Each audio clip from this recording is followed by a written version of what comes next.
pre-approval. And on top of that, they are quick. That's one of the things. You got to come equipped and be ready to buy. So what you need to do is make that first phone call to 623-875-9940. That's 623-875-9940. Get that pre-approval going and then get yourself ready to go buy that home of your dreams. Go online, lundmortgageteam.com, or call 623-875-9940. Medical data brought to you from Summit Male Medical Center. Over half of the guys over the age of 45 have some type of erectile dysfunction. If you fall into this category, you are obviously not alone. Don't worry about it. Do something about it. Call Summit Male Medical at 480-398-1000. Let our Arizona licensed doctors and all male medical staff using FDA-approved medication help you enjoy your life again. We guarantee it. Low testosterone? Common signs are muscle loss, irritability, weight gain, decreased libido.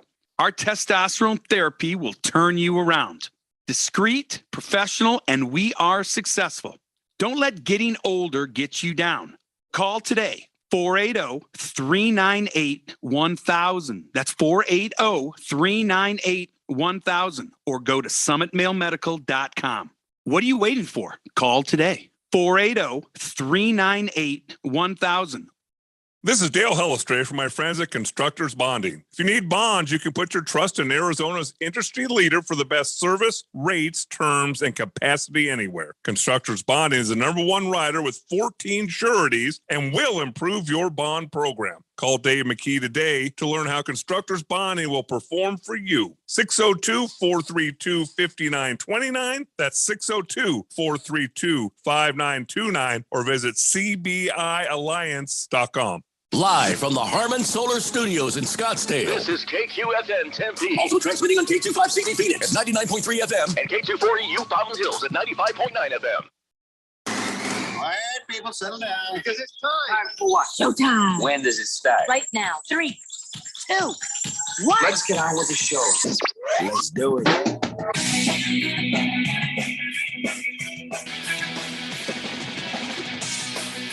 All right, everybody, it's Tuesday here on the Daily Blender. I'm your good friend, your radio pal, Jeffrey O'Brien, alongside not Randy White. He's on vacation, and look who showed up. We weren't even sure if he'd be here. It's Ralph from Harmon Solar.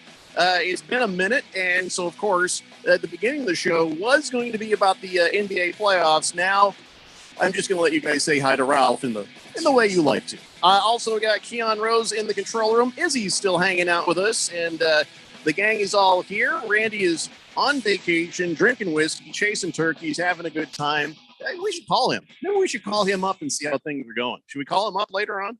Maybe we should give him a phone call. I mean, honestly, this is not a contrived radio bit. We have not talked about doing this. We haven't talked to him about doing this, but I kind of wonder if we should call him. What do you say? What do you guys think? I think we should. Yeah. Izzy's microphone's not on, by the way. So should we do it right now? I think we should just do it right now. You got his number, Keon? Can you just get him on the phone? Let's do it. In fact, you can do the thing where we hear you dial. I don't even care. And just remind him though when he answers. If it's it'll be me if you got it on the board here. Don't swear. So Ralph, so you know, Randy is off in one of the Carolinas. I can't remember if it's north or south, but him and a bunch of his pals are drunk and chasing turkeys. They have never got one, but they're hopeful that this year that'll be different. And so he's gone until next Monday, and so that's why all these people are here. So Ralph, you just got back from some time. How was your time in the Great White North of Minnesota? It was actually really good. It was cold. It was snowed all the time, but I got to see my son's college debut on the mound, which was a lot of fun. He did a great job, and it was a blast. I'm getting to like Minnesota. I hate the weather. It's just stupid cold. Wow. And you came back a liar. I left a liar, so I came back the same way. It's fine. Right. So no, Minnesota is great when it's snowing, but it's not great in the summer when it's humid and you got mosquitoes the size of like a goose. You know, you go down to one of their mini lakes and you're not sure if it's a goose or a mosquito, and they're both obnoxious and they both will hurt you. So, well, it's good to have you back, Ralph. Let's see what has happened since you've been gone. Nothing. You your quarterback left, but that was when you were here. I was okay? here. We cried about that. Your defensive guy, he left. What's Yeah. his name? Bobby Wagner. Wagner. Yeah. Do we have Randy on the phone? We do not have Randy on the phone. Well, you're supposed to call him on the air. We were supposed to like do, and I could have left a message for him. Okay. See, this is what happens when you don't plan for things. But no, don't worry about it. Don't worry about it. It's too late now. We've lost The moment's moment's passed. gone, All right. Yeah. Someday a woman will say that to you too, Keon. It will happen. It's just a like matter today. of time. probably. Donnie is on the text line. Says, "Good afternoon, boys. Did you hear that last night? What was that? It was the sound of all the boys and girls in the valley crying themselves to sleep about the possibility of having to face the Warriors or the Wolves in a couple of weeks. Big game tonight." And he howls. Okay, so here's the thing. Not even worried about the Timber Pups. But as of last night, I'm a little bit worried about the Golden State Warriors. That I will not lie to you. That is a team now that has an extra piece that is scarier than Kevin Durant ever was. I'll be honest. Did you watch the game last night? Did you watch? Because I scared my dog. You saw that play where Steph Curry came off the bench and he shoots a three and gets fouled down to the ground. And counted it as fouled. It's a 4-point play. I was like, I emoted loudly and the dog ran off because he's not used to me doing it. Because as a sports fan, I don't usually, make noises. I'm not demonstrative. And so I was, and now he's just like, I don't know you. And he ran away. So that was an amazing bunch of basketball by the Golden State Warriors last night, I think. But anyway, so, today is National Garlic Day, just before we get started. Everybody loves garlic. I don't know why it needs a day. It's like every day you put garlic in your stuff. Is there anybody who doesn't like garlic? No, garlic's good. I'm a fan. You put it in the right stuff, it's perfect. All right, good answer, Izzy. Yeah, that was gonna get close for you. I'm gonna lie. So all right, so let's talk about what's going on. Kyrie Irving did get his fine of $50,000 for all the finger flipping and stuff that he was doing that game the other day. And so when they fine you $50,000 and he's wrong, but when you're responding to other people, then shouldn't they also like ban or eject the people who are shouting out stuff to him? I mean, I don't know, maybe be a little thicker of skin and just realize this is how it's always been for 100 years, but people are getting nastier and meaner. That and it's Boston, so the things that could be said are could cross lines that not acceptable, but you have to prove it. There was the P word, which you would talk about, somebody's cat. There was the B word, where you would talk about somebody's female dog. And then there was the FU, which could be forget you, but more likely something else. And of course, we don't know about the other stuff because, as Kyrie Irving has indicated, there's also some racist kind of stuff getting shouted out there. Now, any other place, I'd say, really, do we have sound of that? But then you tell me it's Boston. I'm like, no, we don't need sound of that. We know that's true. You don't need sound of that because multiple players across the league, for going back many, many, many seasons, have complained about Utah in particular and Boston in particular. Those are the two cities you hear the most stuff, racial stuff. Now, help me out. Right now, at this moment, 50% of the people on a microphone are African American, which, we don't get that opportunity all the time. So can somebody explain to me what the hell subtle racism is? Because to me, racism is racism. And what's subtle racism? It's when the word or the intention isn't explicitly stated, but you get the idea. I don't know how you would figure this out in like a basketball stadium, but when I lived in Georgia, I had my neighbor with his gigantic Confederate flag flying over his house. And that's not subtle at all. That's not subtle, but like he would just stare at me and my brother every time we came home, like stare us down. I don't know. And so you can't call anybody and say the guy's staring at me. I mean, because then people go, well, okay, people stare at people all the time. Yeah, but he's staring at just us. There's nobody else being looked at right now. We're the only black people that live in this apartment complex. Who else could he possibly be staring at? And so like the stuff that you can't explain later is I guess the best way to explain that. Well, Kyrie didn't even need to use the word subtle because we believed him at racism because it's Boston. It's a fact. So Well, whatever the case, hopefully security will get beefed up a little bit so this doesn't turn into a thing. Because now that game has come and gone, the fine was levied. They're going after him even harder next time. Mhm. Next time he's there in front of Boston, they're going to get more aggressive. They're going to say worse things, and somebody might even try to put themselves in a position to get him to take a poke out of you. Because Kyrie even said at the end of everything, he's just like, well, I'll look you in the eye. We'll see what you're going to do. It's like, okay, no, Kyrie, that's you're now you're making it worse. Because here's what happens. Maybe they get ejected.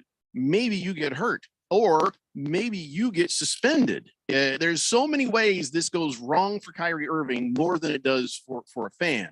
The fan maybe gets banned from the arena or has to go home early from the game. Kyrie loses big money and he hurts his team by costing possibly them a playoff game. That and you might test people. You might say, "Oh, well, somebody, most people aren't about it. They're not going to come after me." But one person might actually be loony enough to do it. And do you really want to give that person, fuel? I think that's a bad idea. Goes back to, I think there should be barriers. I think there should be no more floor seats. There should be some sort of a barrier between people and the players. And I'm not saying 100 feet. I'm just saying maybe some sort of a obstacle, like they have the scorers table kind of thing, but have that go all the way around where people can't easily access. You can still hear them. They can still heckle you. You can still have fun, but maybe not physically be able to. DJ Khalid the other day, he just like, I think I'm going to go out there and shoot a three. And of course he airballs it and it was embarrassing. And he was ejected from the arena. They're like, we don't care who you are. You're not allowed to do that. It was a break in the action. He just went up. He's just thinking, it's this playground. I can do what I want. No, we know you've got floor seats, but you're not allowed to do that. So, a barrier. Like might a moat be a or good something, idea. maybe. Well, Hefty Lefty says, how about a moat with alligators? Yeah, there you go. I like A that. little drawbridge, that'd be great. No drawbridge. They got to jump because these guys are tall. They can do it. I just worry about the guy that's diving for a loose ball, Marcus Smart or somebody. That's Yeah, the they game, end though. up in the moat. Ratings That'd will be go cool. way Oh, up. no. Ratings will go up. Revenue will be up. Players will get paid more money. They'll be guaranteed money if you get bit by an alligator. No, Hefty Lefty, you're a genius. I love this. This is great. The Berg says, afternoon, guys. Kyrie just waved. He's number one again. Oh, did he do that? Okay, so what is it? Wait, the game's not on yet. What are you talking about? I see what you're saying, Berg. Sorry. Sometimes I don't understand texts. Bliss LaHaye says there's no way the Golden Shower Warriors are beating the Suns. Wow. I don't want to say there's no way. After what I saw last night, I would still take the Suns in a 7-game series, but their odds are greater than like 40%. That's a team that can shoot the lights out. So I did see one thing that made me feel better about playing the Warriors later. I had tweeted out a tweet, and then I saw the last 2 minutes of the game, and I was like, wait a minute. They are not very deep in their bench, not like the Suns are. Their guys came out and were just like brick. Hey, I made a three. Brick. So their bench is not as good as the Suns bench, and that could end up making the biggest difference when these two teams play. It could mean that there was just garbage time and nobody was really caring that much. But I don't know. I feel like their bench is nowhere near as good as the Suns. No, that's true. They're going to tighten that rotation up, and it's going to be maybe 6-7 guys, unless they're blowing people out, and then the bench is coming out. And when you got Steph Curry coming off an injury, Klay Thompson coming off of that injury that kept him out for a year, I do think that there is a potential for physically them to wear themselves down playing those lineups. Straight Striper says, if you're going to call Randy, keep your hand on that dump button and pre-draft your letter to the FCC before you do that. No. We the dump button works just fine. And, Randy's he is drunk. Yeah, you're right. Heavy Metal Maniac says, I've made an appointment for Scott Foster to have LASIK eye surgery before the game tonight. We are going to talk about that. I'm not a conspiracy theorist, but I have thoughts. First, let's talk about the games that happened last night. The Mormons went down to the Mavericks, and now the series is tied 1-1.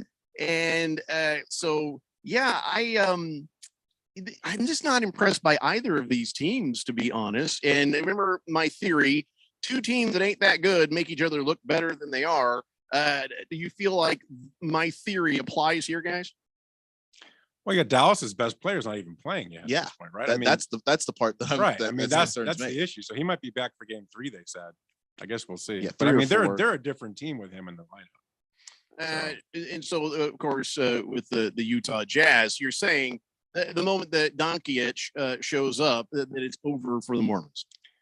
I'm saying there could be a Mormon massacre. I mean, I don't. It usually goes the other way. Usually the other way around. Yeah, but I think it's possible. I think he makes a huge difference. I guess we'll see what happens if he comes back, and when he does, you know, how good is he? I mean, how's his health? So, King and Kitten says, "Hey Ralph, welcome back. Sea chickens suck." how could you say that? We have Geno Smith at quarterback. I mean, give me a break. I just wanted to give you an awkward Yeah, silence. that's fine. I wanted you to feel it. Big George says, "Hello, gentlemen. Happy Tuesday." Oh boy, Ralph from Harmon Solar's back. Has he been avoiding the studios because he didn't want to hear about the Seahawks re-signing their future star quarterback, Geno Smith? Just said that. Right? Yeah, he got to it before you did, George. But yeah, there's a lot that's not gone well for your teams, Ralph. I don't understand. What do you mean? The Dodgers are off to a great start. Oh, that's right. Yeah, you're going to go with the Dodgers. Well, I have to, right? They're the best record on ball right now, 8-2. They look good. Yeah, all your other stuff is kind of hurting. Well, that's just age. Mars Bars 805 says, "Happy Taco Tuesday, guys. Can I please get a weather report?" No, Randy's not here. No weather happens until next week. I'll tell you what's happening. It's 95 to 99 degrees, might even get to 100. Outside of that, it shall be the same until Randy comes back. I don't care if there's a microburst that takes us, the roof off of a preschool. As far as we're concerned here, no weather happens until Randy comes back. And evidently nobody gets a drink either. Sorry. Well, the bar is closed and the weather is shut. Unless do you have some booze in there? Yeah, well, hold on. We might be able to get some drinks going. Give me a little bit. Mr. Pringle says, "Ralph, awesome that your son is playing college ball. So what school is he pitching for?" Yeah, actually. Well, I want to pause you there for that, Ralph. I'll pause. They pause. Because they may look him up. I don't know if you want that. So you think twice. But if it's no big deal, then yeah, you go ahead. Just think. I didn't realize it was going to take more than a few moments. I'll think about that. Mr. Pringle also says, "Play the basketball games in a steel cage like pro wrestling." That's a great idea, Jeffrey. Yeah, okay. Just the Tip says, "Good afternoon, gentlemen. Why is Ralph from Harmon Solar not wearing any kind of gear? Do the Sea Loons really suck that bad?" I have Harmon Solar gear on. Yeah, he's wearing his work shirt, man. I just got here from work. I may not have a chance to change. I'm sorry. I can take it off. I mean, well, no, that's okay. You sure? Yeah, I think we're gonna be fine. You don't want to be blinded. They want to see you in your bandwagon attire like you usually have on. Well, I'll have my my Dodger stuff on here. Your soon. fresh, brand new Rams hat. Your fresh, brand new. It's baseball season, guys. I don't know why we've been talking playoffs or basketball. Basketball's over. The Lakers are out. It's over. So, do you want to make a prediction for the Dodgers? I'd love to hear. And we're going to write this down, by the way. Prediction as far as wins? Sure, because you were just so close with your. Yeah, well, I used Latin math. I was right on with that Latin math. You just keep forgetting how to use that. No, I see. But no, Dodgers 110 wins this year. Lock it. Write it down. All right, write it down, Keon. 110 wins. Kershaw's going to win 15. Did you ever figure that you might be a jinx? My wife has told me that a couple of times. Just in life? Yeah, that was just in life and marriage and all that. But no, I'm telling you, 110 wins, Dodgers, done. And I think 110 losses for the Diamondbacks. Yeah, I can't even argue on that one. Yeah, write it down. Navy Brad says, "Get the bunny from Monty Python and the Holy Grail to keep fans off the court. That rabbit is dynamite." Lost Toby says, "Steph Curry's a horrible player off the bench." You're right. Who said that he was a horrible player off the bench? What are you talking about, Lost Toby? Hefty Lefty says, "Did the number say 7 seconds, Keon? You can never be too safe." Oh, yeah. He's telling you what I always tell you. Make sure it says 7 on the delay. It does. Okay. I check every day. I'm so paranoid about that. But the one day I don't check is just going to be the day there's nothing there. And then I'm done in radio forever. Well, or at least you're working for free for a while. Thunder Snow says, gentlemen, I think it's time for your daily reminder that the Lakers did not make the playoffs. Hey, wait a second. Aren't you a Laker fan, Ralph? Me? I'm pretty sure you are a Laker fan.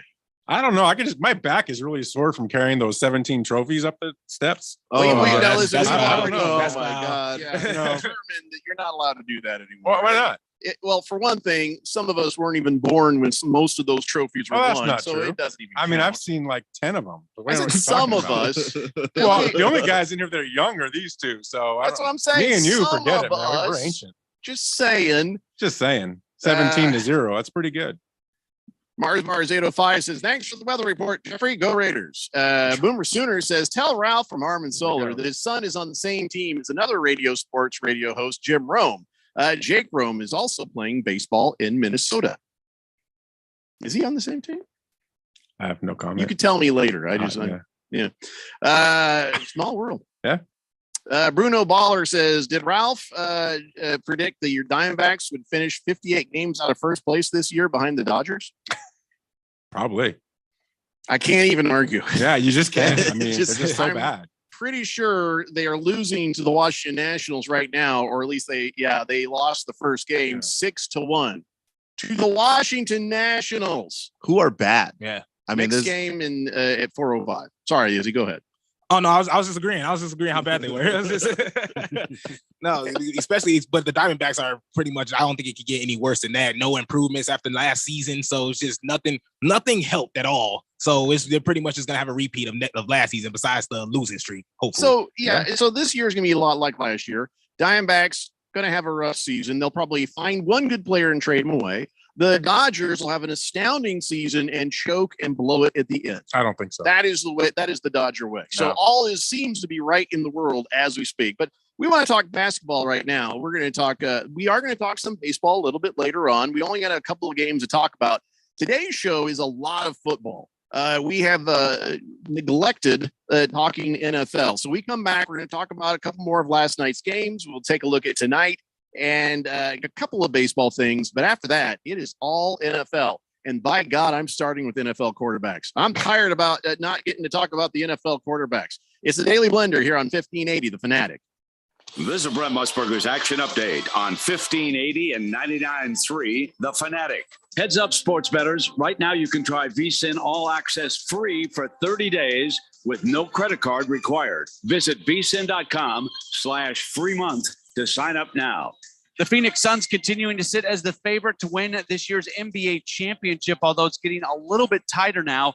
The Suns pay out at plus 200 on the money line to win it all this year, while the Bucks, the defending champions, they pay out at plus 470. They are just in front of the Golden State Warriors, who pay out at plus 500. The Suns are in action tonight as they match up against the Pelicans. Phoenix sitting as a 9.5-point favorite. The over-under for tonight's game has been set at 221.5. For the latest odds all the time, visit vsin.com. I'm Matt Pauley on Arizona's sports betting station, 1580 The Fanatic. Business people like it straight and to the point. So here it is. Bruce Jacobs here to tell you take control of your utility expenses by calling Harmon Solar right now. They can save up to 80% on that monthly electric bill with zero down and no payments for 12 months. Level your energy costs, protect yourself from inflation. How's that for straight and to the point? Here's more. Harmon Solar is a local family-owned company that uses top-of-the-line equipment. Call Harmon Solar 800-281-3189 or go to harmonsolar.com. Get in on the first round action of the NBA playoffs with DraftKings Sportsbook, an official sports betting partner of the NBA. This week, new customers can bet $5 on any team to win and get $150 in free bets instantly. You win no matter what. All DraftKings Sportsbook customers can also bet on NBA hoops with same-game parlays. Combine multiple bets from the same game for a bigger payout. Plus, each day of the first round, get a risk-free bet up to $10 if your same-game parlay doesn't hit. Download the DraftKings Sportsbook app and use code BET1580. Bet $5 on any NBA team to win their game during the first round of playoffs and get $150 in free bets instantly. instantly. That's code BET1580 at DraftKings Sportsbook. 21 and over. Arizona only. Gambling problem? 1-800-NEXT-STEP. New customers only. Minimum $5 deposit. Eligibility restrictions apply. See DraftKings.com/sportsbook for details. The old way of living with diabetes is a pain. You've got to remember to do your testing, and you always need to be sticking your fingers. The new way to live your life with diabetes is with a continuous glucose monitor. You simply apply a discreet, easy-to-use sensor on your body, and it continuously monitors your glucose levels, helping you spend more time in range and freeing you from painful finger pricks. If you test your blood sugar at least 4 times per day and inject insulin at least 3 times per day, or use an insulin pump and have private insurance or Medicare, you might be eligible for a CGM with little or no cost to you. Call U.S. Medical Supply today for a free benefits check. We offer free shipping, 90-day supplies, and we bill Medicare or your insurance directly. Call now and say goodbye to finger pricks. 800-438-8173. 800-438-8173. 800-438-8173. That's 800-438-8173. You can hear the grunts of pain. You can smell the workout sweat. You can feel the muscles straining. And even if you can't, we can. And that's all that really matters. NFL training camp. Rumbling, bumbling, stumbling. Here we go. It fills the senses. Well, everyone's but yours.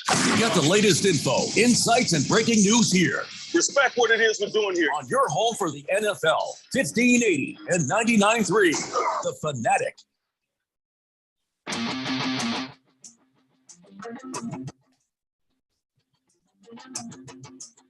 It's Danny Blender here on 1580, The Fanatic. And listen, we got games tonight. We got games pretty much every night for a while, right? Or is there no games tomorrow? I'm not sure what the schedule is with all these people playing, but I think that we should have games most every night. Like tonight, yeah, we got the Hawks and the Heat at 4:30 p.m. Then you got the Minnesota Timber Pups taking on the Memphis Grizzlies at 5:30.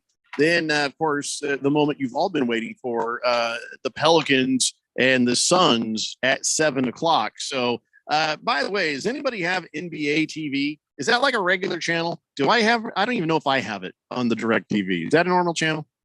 Is NBA TV? I don't have it. I tried one on last night. I couldn't watch the game. Yeah, I have it.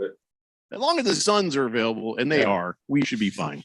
Anyways, 888-368-1580. I know, Ralph, you have every channel. Every channel, yeah. It is well documented. Is it documented? TV for some reason. Oh, yeah, because I wasn't watching them. Are you seriously going to be a hater on the Suns? No, not at all. I mean, I hope they make it to the conference finals to lose to Golden State. I think it's great. Is that your new team? I've bandwagoned Golden State. I'm going to go buy a hat. I'm pulling for Golden State. I like Curry a lot. I think he's just a great player and well, listen, guy, so. I like Curry a lot too. And last night watching that game, I was cheering him on just because I love good basketball. And that was astoundingly good basketball. It was. Let's talk about that game. I was going to go ahead and talk about the Sixers, but since we're on it, let's talk about it. Steph Curry came off the bench, 34 damn points. Yep. The circus act is back. Klay Thompson, still waiting to see when he becomes the playoff brickaholic. But oh my God, that kid just. Jordan Poole. Just they're working right now to try to think of nicknames for them. You know what sort of is it 3G? Is it lethal weapon? That just whatever they're trying so hard to come up with. You don't have to try that hard. They were the Splash Brothers before. They just added a brother. They can still just be the Splash Brothers. Why do we have to change that? It's true. Well, yeah, that's a good point. That's a good point. So I don't care about their nickname. I was watching some really damn good basketball there.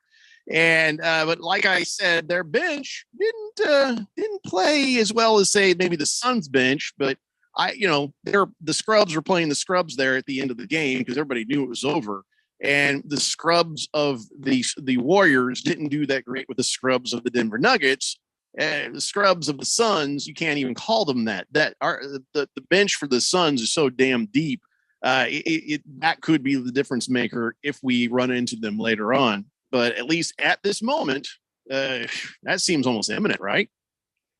It sure feels like it because the Warriors are playing really good basketball. And by the way, everybody on that team is doing exactly what they've been good at for years, including Draymond Green, who had an astounding 6 points, but his main contribution to the game was just getting in Nikola Jokic's head. He had that guy all messed up. They all got in his head. Gary Payton, the second, third, fourth, whoever he is, smacked him on the butt, and Jokic about lost his bleep. And then, of course, he got in trouble. So, as you're watching Curry do a little shimmy, my first thought was, oh, come on, man, don't be like that. Then I was like, no, I know why you're doing it. And it's working. So I don't know what more can be said about the Golden State Warriors. And I am not. They're dangerous, is what could be said. I am not looking forward to that matchup if it happens. So as far as this Western Conference bracket goes, the Suns beat the Pelicans, and then say the Warriors beat the Nuggets. Who do they meet next? What's the next transition, or is it a thing that's only decided after the series are done? And then, of course, the Suns being number one would play the lowest seed. Phoenix would play the Utah Dallas winner. Yeah, and which would be the lower seeds, right? Yeah, that would be the 4-5 matchup, and then let's see here. Golden State would play the winner of Memphis and Minnesota. Yep. Okay, so right now I kind of look at it's going to be the Suns and the Warriors in the Western Conference Finals. Is there any other variation of that you see happening, or maybe we're just reacting too quickly? Yeah, I think you're getting ahead of yourself. I mean, look, I don't think that the Mavs and the Jazz are beating the Suns, and I don't think the Pelicans are beating the Suns. No. So I would say it's fairly safe to pencil the Suns into the Western Conference Finals. And you look at the Warriors, I think they're beating the Nuggets, and I don't think that these Grizzlies or Warriors are ready for what these Suns look or what these Warriors look like if they continue to play basketball like that.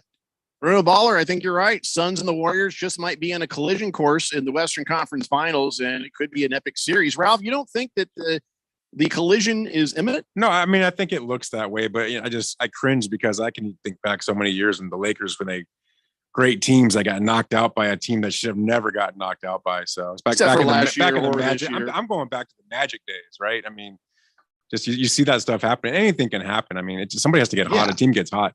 Golden State. I mean, obviously the Suns are a great. I'll BS aside. The Suns are a great team, best team in the NBA right now. There's no doubt about it.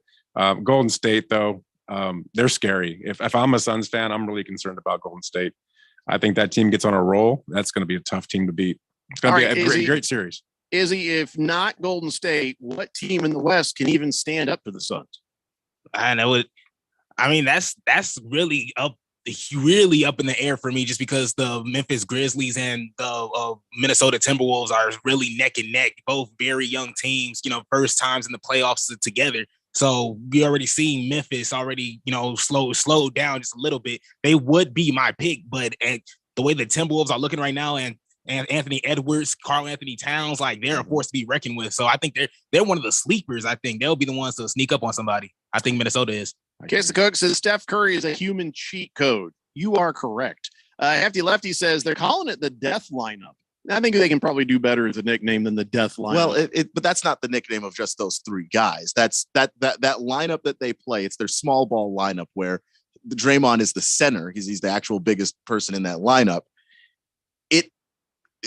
The shooting percentage in that lineup is stunning.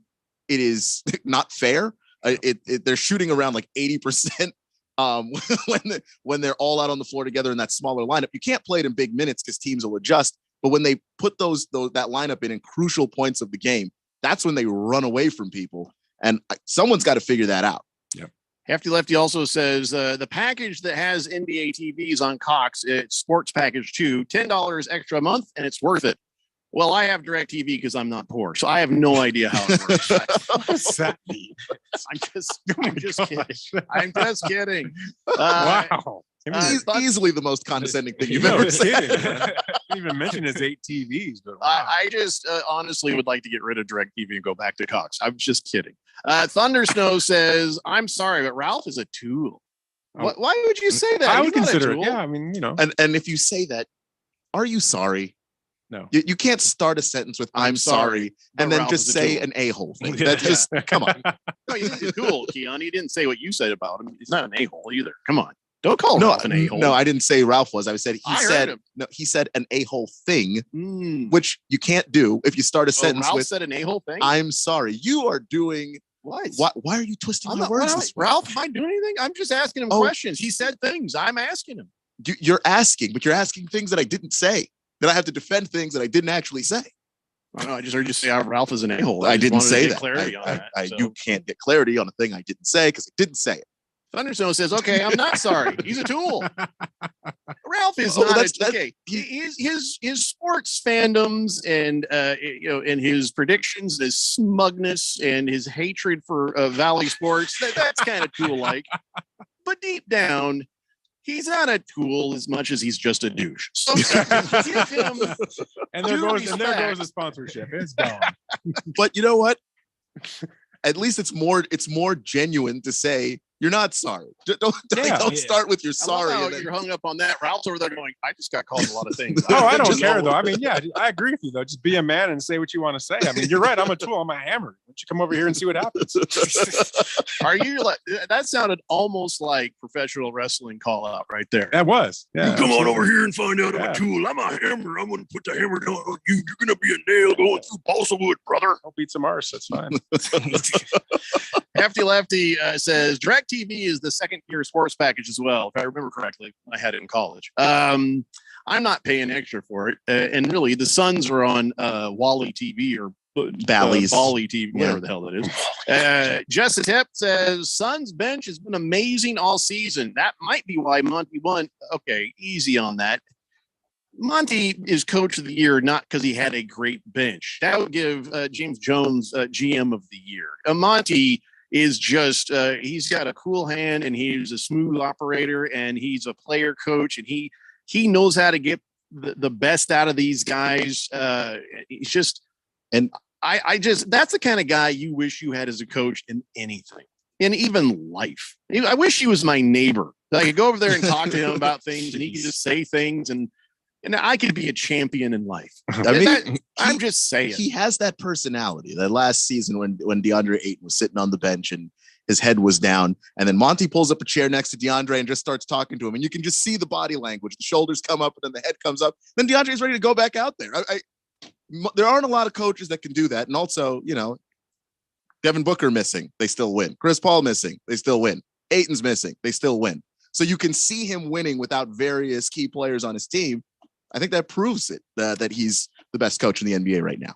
If I were a coach in the NBA and I knew I was going to end up getting fired, I would have that same scenario and I'd go sit down by a dejected player and start telling them a story about how once when I was younger on a road trip, we killed some hookers and, did some horrible things. And that way I would have a video of his facial reactions. Like, what the hell? Like I just sit there and talk like it was all real. And it was just very matter of fact. And back in those days, you could do that kind of thing without getting in trouble. It's just, I don't know, they weren't homeless then. They were hobos. And if you made them do certain things for you, it was like, it wasn't weird. It was just like, you're helping a guy out. You know what I mean?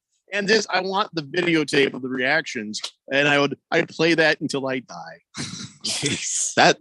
That's very dark. There's me? just going to be some. I can't be the only one. You might not be the only one, but you might be the only one on this show. Yeah, I mean, I'd forget I was mic'd up. That would be even better if I was mic'd up.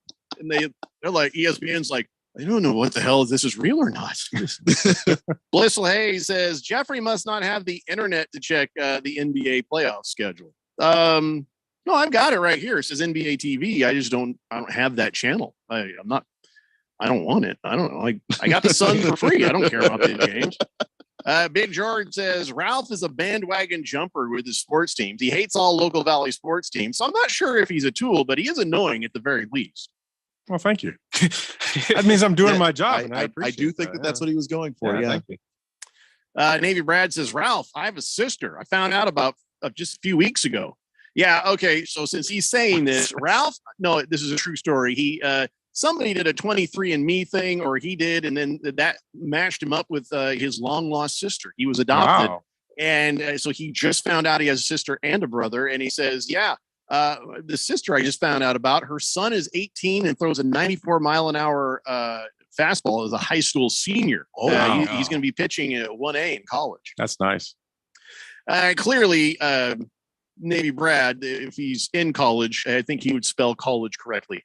Not like you. You spelled it collage. Mr. Pringle says NBA should just have Ron Artest give a symposium on how to be a professional. Yeah, that sounds good. Mars Bar 05 says Lakers didn't make the playoffs, but they made 17 championships. Go Lakers. And I got you, Ralph. Amen, brother. That's what I'm talking about. But 17 championships. How many in this century? How many? Yeah. I don't know. How many? Let's see here. 1, 2, 3. 1, 2. See, it's not 17. 4, 5, 6. There's at least 6 in this since the 2000s, right? 1, 2, 3. Yeah, because you got the bubble ring. You got the three-peat, 2000, right, with Shaq and Kobe. And then you got 2 more with Kobe on his own. That's 5, and then you got the bubble. That's 6. I should have said decade. Well, decade, you still got at least 2.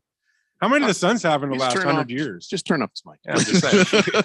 Lost Toby says, no, Jeffrey, you said the Warriors bench was bad. Well, clearly I'm not talking about Steph Curry. He came off the bench after coming off of an injury. He does not count as a bench player. You know it. Everybody knows that. Berg says, someone needs a drug test Ralph, or we take the under 110 by a mile. I've already been drug tested, and there's drugs there, and it's still 110. Yeah, when Ralph's drug test comes back, it doesn't say positive, negative. It just comes back and says, no surprise. All right, let's take a break. We'll come back. We'll talk a little bit about the games tonight and the Sixers and Raptors. I don't know why we bother because, well, we'll talk about it when we come back. It's the Daily Blender here on 1580 The Fanatic. Do you want the best for your car? Then fill up with premium at Circle K. Circle K Premium is our best fuel with double the cleaning detergent, protecting your engine from corrosion and damage so it can work at its best. And that, my friend, increases your mileage for more cha-ching in your pocket. Plus, when you fill up with premium at Circle K, you can save up to 20 cents per gallon. Offer valid Thursdays or Fridays at participating stores. For details, visit CircleK.com. Circle K. How convenient. If you're an IT professional looking for an opportunity with great benefits and the freedom to creatively solve problems in a career with great growth potential and a team environment, look no further than Affinity Technology. Serving the Valley since 1992, Affinity Technology is looking for a level 1 tech to develop and deliver excellent solutions and outstanding customer service. Visit atechaz.com/jobs and get started with your future today. That's atechaz.com/jobs. Seems like everything is going electric these days. Electric cars, electric trucks. What you save on gas, you pay for with that electric bill. With all these things being plugged into your house, wouldn't it be nice to save up to 85% on your monthly electric bill? Well, you can do that with zero down and no payments for 12 months. Call Harmon Solar. Harmon Solar is a family-owned, woman-owned local company that uses top-of-the-line equipment. Call Harmon Solar, 800-281-3189. That's 800-281-3189. Or go to harmonsolar.com. It's Stephen McCollum from the main event here on 1580 The Fanatic. And join me 1 to 2 p.m. Monday through Friday. Suns Game 2 is Tuesday night. We have afternoon reactions and do our thoughts change about the series. A look at the other NBA games also from Tuesday night, and NFL voluntary camps continue. I'll get you updated on the Cardinals, and the D-backs lost Game 1 of the doubleheader on Tuesday. How does Game 2 look in the afternoon? Is there any hope for this team? So join me, Stephen McCollum, on the main event, Monday through Friday, 1 p.m. on 1580, 99.3 FM, The Fanatic. Public service announcement from Summit Male Medical. Guys often confuse erectile dysfunction with low testosterone. They are two different issues with two separate treatments. ED is simply a blood flow issue. Low T is a health issue. Symptoms include lack of muscle mass, gaining a few pounds, low energy, irritability, low libido. At Summit Medical, we treat both because we're experts at both. We have been here in the Valley since 2008. We've treated tens of thousands of patients, not only from here, but all over the country, coming to us specifically. And compare our pricing with others. We are the low price leaders. And combine that with the most experienced staff in the business for ED and PE treatments, and that is an unbeatable combination. We dare you to compare. Please do. So if you're having intimacy issues, please let us show you how we can help you tomorrow if you call today. 480-398-1000 or go to summitmailmedical.com. It will be the best call you ever make. Download the Fanatic app. News, scores, social media updates, and more on your smartphone, on your tablet. The free Fanatic app, available at the Google Play Store or the App Store and at 1580thefanatic.com. Welcome back to the Daily Blender. And listen, since baseball season is in effect, why don't you get set to go yard all summer long with $5 Dinger Tuesdays on the FanDuel Sportsbook. This season, all customers will get $5 for every home run hit by both teams when you place a $25 to hit a home run wager on Tuesday MLB games. And the best part about Dinger Tuesdays is even if your bet loses, FanDuel will pay you $5 for every home run. I mean, if you got to bet home run hitters, you got to take Blue Jays. Vladdy Jr. is doing a great job. Bichette is doing a great job. They got some sticks on that team. Or maybe if you can get a game where you've got like the Yankees and Blue Jays playing, heck, why not? Add Aaron Judge and Giancarlo Stanton to the mix. I mean, those guys are going to perform some big home runs, and you could score big. So what are you waiting for? Pick your home run hitter and turn big swings into big wins. No better place to bet America's pastime than on America's #1 sportsbook. Head on over to your FanDuel account or download the FanDuel Sportsbook app and sign up using promo code Randy1580. That's promo code Randy1580. Must be 21 or older and present in Arizona. Bonus issued as a non-withdrawable site credit that expires in 7 days. Max bonus $25. Restrictions apply. See full terms at sportsbook.fanduel.com. Gambling problem? Call 1-800-NEXT-STEP or text NEXT-STEP to 53342. 888-368-1580. And all right, we're talking about the games from last night. We'll talk a little bit about the games tonight. And yes, as God is my witness, we will move on and we will talk some NFL here in just a minute. Bruno Baller says, yeah, it seems like Jeffrey's been wanting to talk NFL quarterbacks for like the last 2 years now. Yeah, it's true. And today I'm starting with it rather than ending with it. And hopefully I'll finally get my way. All right. So the Sixers just blew out the Raptors again. And I think this is the one that you're going to get a sweep on. I think the Pelicans have a little something to give. I feel like the Raptors are just going to roll over and die on this one, guys.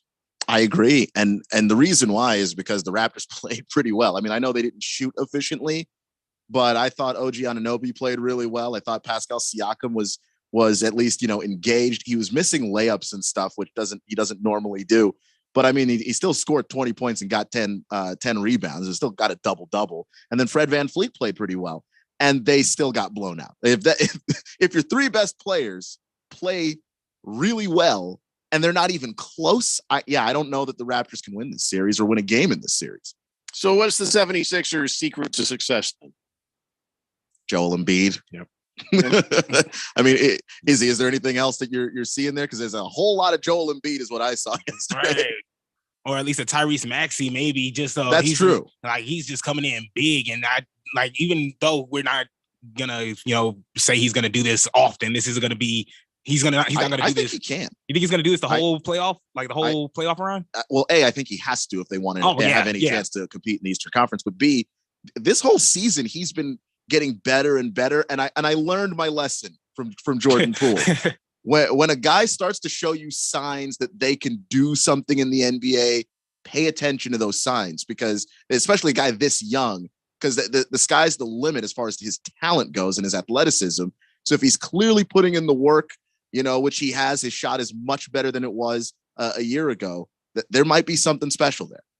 Can Joel Embiid take this beating, though? He took a good amount of a beating last night. Can he sustain that throughout this series and the next, and maybe, the next? It seems like he's getting knocked around pretty good. I don't think he was knocked around as hard as DeAndre Ayton was the other day, but they're giving him the business, as they say. I've noticed this with a lot of the big guys, that the strategy for a lot of teams facing some of these top centers is just beat the hell out of them. Joel Embiid took a beating. Ayton took a beating. We saw Jokic last night. They were going after him and intentionally beating him up and forcing these guys to play physical. I imagine somebody's going to have to do that to Karl Anthony Towns at some point. But force these guys to play a physical brand of basketball Embiid's built for it, but we have seen him get injuries in this not in this postseason, but in previous postseasons because teams were beating him up. So we'll see.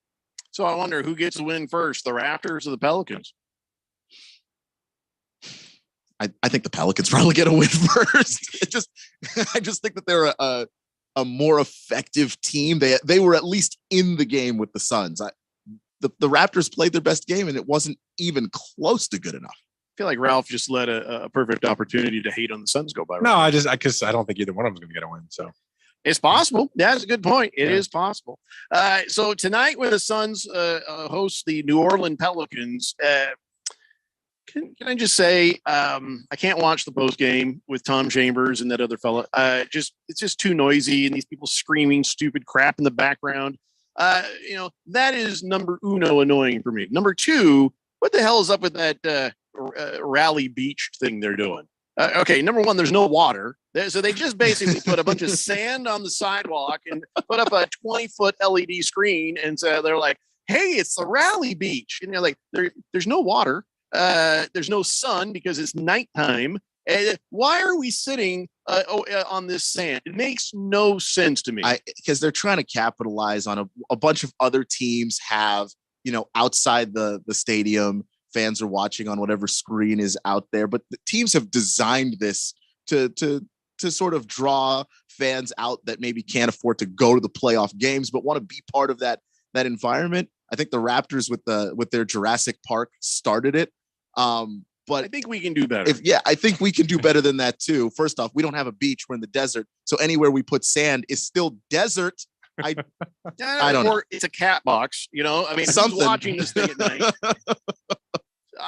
$15 to go get sand in your shoes for no apparent reason. You can't take a chair. You can't bring a bag. So that means you can't bring stuff to drink or whatever. So you got to buy stuff. You can't get into the arena. They don't want you bringing that sand in there. There's DJs. So yes, there might be sand getting in between every crevice of your body, but at least there's annoying music to listen to while it happens. Oh boy. To me, this seems like the worst possible idea. There had to have been a better way of doing this. Now I know what you're talking about. You see it on, the cameras are like, the people over here at this arena, they're celebrating and everybody's having a good time. Why add sand? I just don't understand this. I don't understand it. So yeah, if anybody's done it, please tell me why and what's it like. Which I can't imagine it's good. Like $15 to sit around in the sand with a bunch of drunken people listening to music, or I could go home and I could watch it in the comfort of my own chair. I know that probably makes me sound like an old fuddy-duddy of a man, but I just can't. I just can't. So tonight, the Phoenix Suns with the Pelicans. I don't think we need to say a whole lot about tonight's game other than I'd really like to see the Suns blow these guys out. I'd like to see them sweep the series, but I have more respect for these players than that. And, especially, so here's the big question. I don't think I asked this the other day.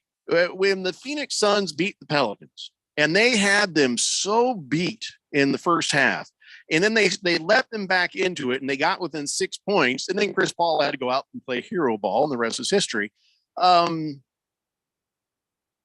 was that more about the Suns letting it go, or was that about the New Orleans Pelicans actually being a good team they can give you a hard time? Which is it? Were the Suns letting go, or were the Pelicans clawing back in? I think the Pelicans just clawed their way back in. The Suns just kind of just let off a little bit, kind of came to the conclusion, we were slipping away. We might have to lose this game. We might lose this game. Chris Paul comes in and does his thing. The Pelicans, like we talked about the other day, just getting out rebounding the Suns was a huge part of that. It's just that whole game in itself. So that must have played, that most likely have played a huge part, especially CJ McCollum grabbing almost as many rebounds as DeAndre Ayton. Like that just can't happen at all.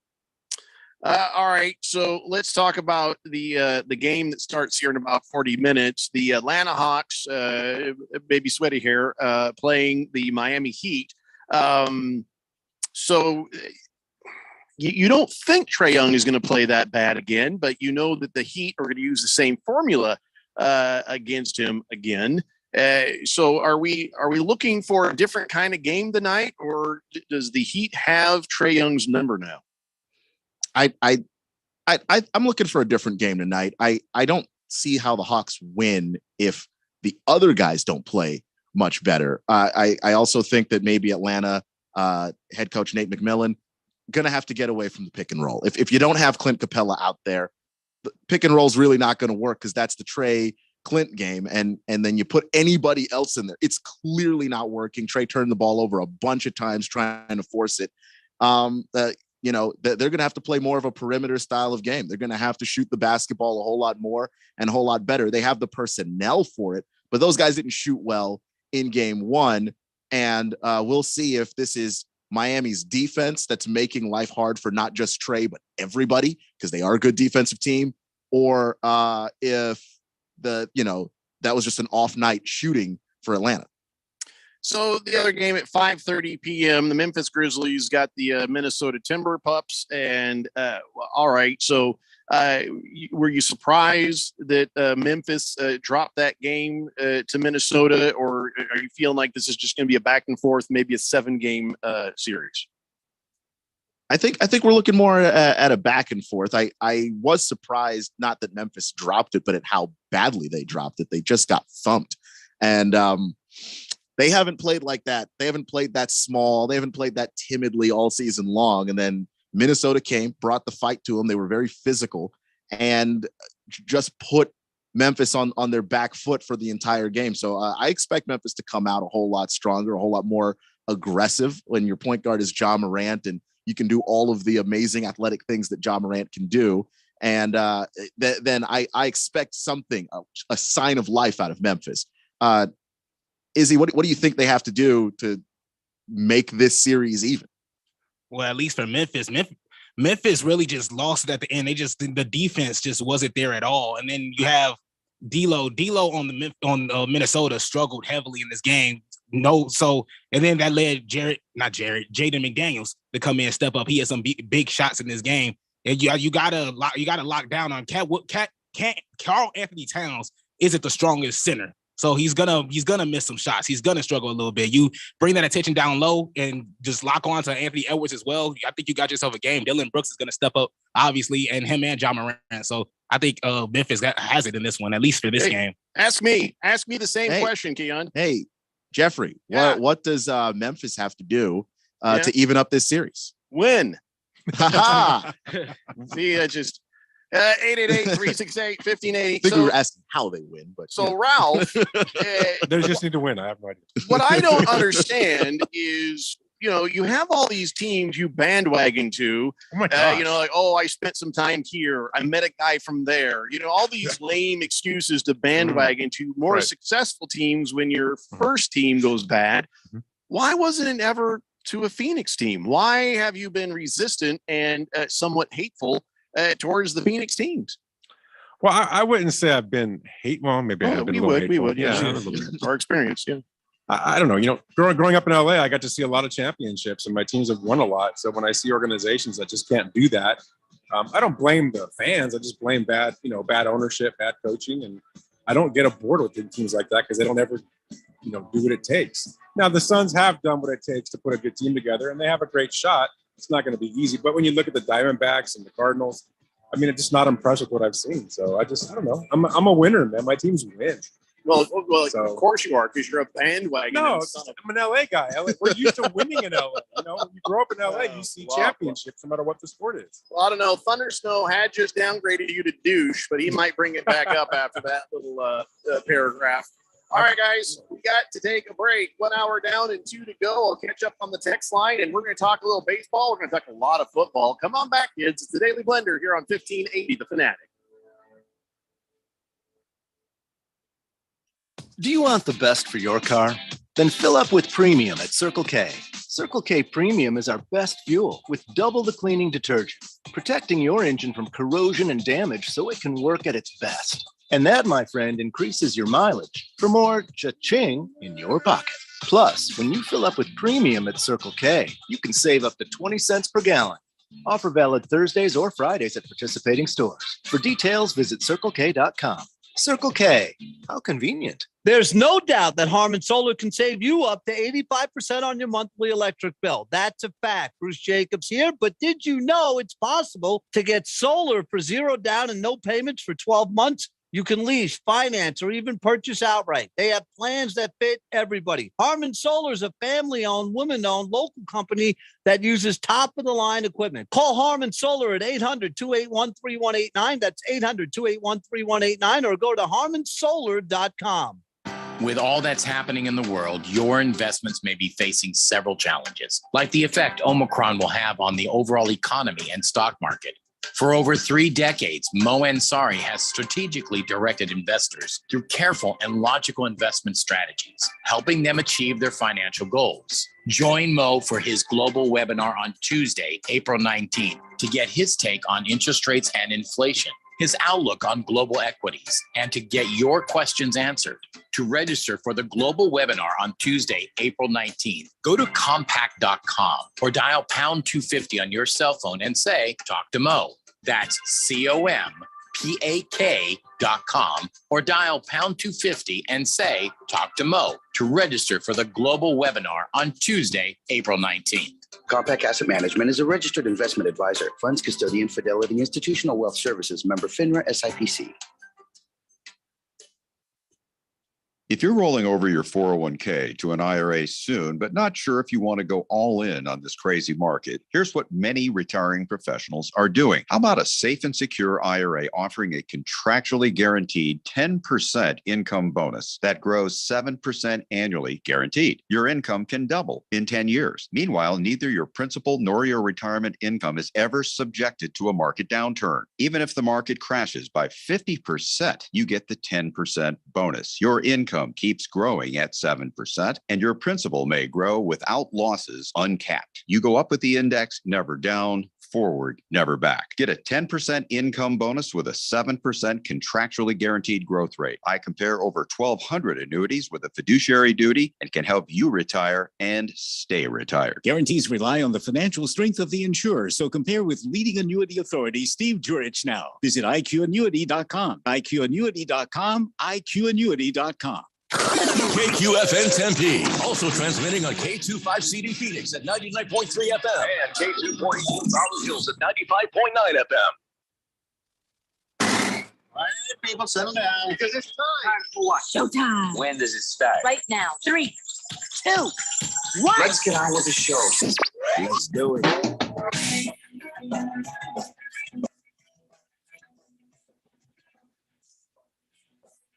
All right, everybody, it's 4 o'clock here on the Daily Blender. I'm good friend, the radio pal, Jeffrey O'Brien, alongside not Randy Light. We got Ralph Harmon Solar with us, though. Izzy is with us again. Also, Keon Rose in the control room, and you guys are on the Fanatic text line, 888-368-1580, as we broadcast live from the Harmon Solar Studios in Scottsdale. All right, so we talked a bunch of basketball. And I think we're done with that for now. Of course, Keon will keep us up to date on whatever happens with the Heat and the Hawks, and later the Grizzlies and the Timber Pups. Gang of Kittens does say tonight's Suns game is on TNT and Wally, Arizona. Okay, well, I'd rather watch it on the TNT because I love those guys. That's a great show. The I don't know what they call that. Tonight on the NBA. Inside the NBA. Yeah, whatever. But you know what I'm talking about. Charles Barkley, Shaquille O'Neal, the little bald guy, and then the other little bald guy. Anyway, 888-368-1580. Navy Brad says, I bet deep down Ralph is a Coyotes fan. Actually, I'm a diehard Kings fan, so absolutely not. Yeah, well, nobody is a Coyotes fan when they've just lost their 7th in a row. Yeah, they suck. the Carolina Hurricanes. So, yeah, I mean, there is at least a promise of a better future. The GM is doing, his thing, and he's creating a better team and culture. So in the next year or two, you'll have a contender here. But for now, it's just kind of like, oh, you want to go to a Diamondbacks game or a Coyotes game? It's like, oh, I don't know. Can we just do some stigmata at home? Can we just maybe have some fun with some, give me some barbed wire and I can rub it across my face. There you go. Bruno Baller, thank you for that. Mr. Pringle says, Ralph, did you score high on your drug test? Hefty Lefty says, time for the Hawks to bring back the Princeton Weave. Huh? What's the Princeton Weave? Nobody knows what you're talking about, Hefty. Mr. Wilbur says, Jeffrey, did you get my text from earlier? No. This is the first text I've seen from you today, Wilbur, but thank you. All right, so before we move on to football, I know Ralph is a big-time baseball fan. No, we're not talking about the douchey Dodgers. We're going to talk about something else. Wow. I just wanted to cut you off at the pass. How's Kershaw doing, by the way? Oh, that's right. He's great. He's actually 2-0. He threw 7 perfect innings in game 1. Had a good outing last night. He looks great. I know. For me, that's right is I hate him. I don't want to talk. Oh, come on. He's a great guy. Oh, yes. You like the guy. Come on. It's He's because he's just wearing like a Dodger uniform. What a Jeez. wonderful human being, right? He's a really good guy. So actually, this is about something happening in the minor leagues that I think will have some ramifications and possibly some changes for Major League Baseball. But they have the right to implement what I'm about to talk about with a 45-day notice. So this could end up being a thing. I'm talking about that they have been using the pitch clock in the minor league games, and they have found on average it's shaving about 20 minutes off the game. I think that is a huge way of bringing more eyes, more people to watch baseball. When you can trim off some of the downtime and the dead time, the thing is Randy would complain, okay, if there's a pitch clock, well, there should also be a bat clock, meaning you can't sit there and adjust yourself, step out of the box, or redo every little thing, take your gloves on, put them off, all that silly stuff. If there's a clock for the pitcher, there needs to be the same sort of apparatus for the batter. Just get in there, do your stuff. Now, you scoffed, Ralph. You scoffed when I started talking about this. Why? I don't know what you're talking about. You scoffed. I heard you scoff. I don't scoff. You did scoff. You sneered. You made some sort of a chuckly noise. Come on. So what's up? Nothing. I don't know what you're talking about. So what's the problem? How do you feel about this pitch clock? Because your son's a pitcher, so I'm sure you might hate it. I'm not a big fan of them changing the way, baseball is been around for 100+ years, and I just hate the way they're trying to change the game. And I think the pitch clock's a bad idea. I just want to leave it alone. If a guy's going to take forever to pitch, whatever, that's his style. Some, pitchers are very fanatical in the way they do things. And I just think when you're forcing them to have to throw a ball within a certain amount of seconds, it doesn't work for me. I don't like it.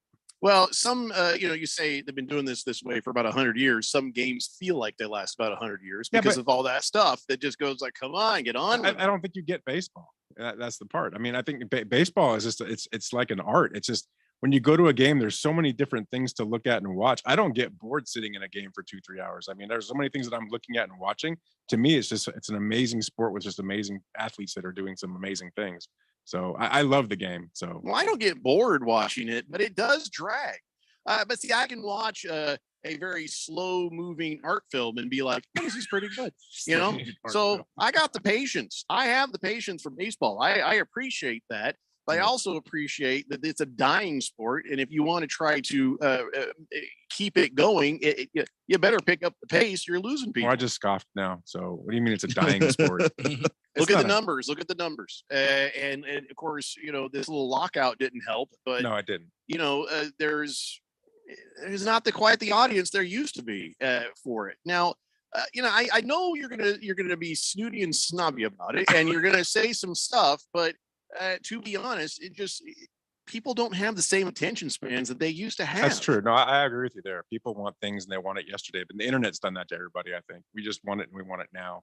So you're right. You're right about that. Attention span has changed, but doing things like a pitch clock or a robot umpire that they're looking at, implementing in the MLB, this year they have the wristbands that catchers wear to give the signs to the pitchers in their head. So they have like a speaker that tells them where to pitch and what to pitch. I don't like any of that. I just think it's all ridiculous. But I'm a purist. I'm like Randy. We're both purists when it comes to baseball, but I understand why they're doing it. I'm not a purist. Of course not. I love baseball. Right. I've watched baseball my whole life. It's a game. Look, I get MLB extra innings every single year. I watch so much baseball. That's good. It's unbelievable. I do think some of these games could stand to go a little bit faster, especially when you get these big time marquee matchups where everybody's watching and all the players know, and they're just milking it. I am talking Yankees, Red Sox. Oh my God. They just like those games last 4 hours and they don't have to. I think if you put a pitch clock, you shave easily 40 minutes off of a Yankees, Red Sox game. it's dumb because if you're not a Yankees fan or a Red Sox fan, but you want to watch those teams, they've got good players. They are good games. It is one of the great rivalries in sports. Right. I just don't have 4 hours. I don't have, the Titanic's worth of time to watch.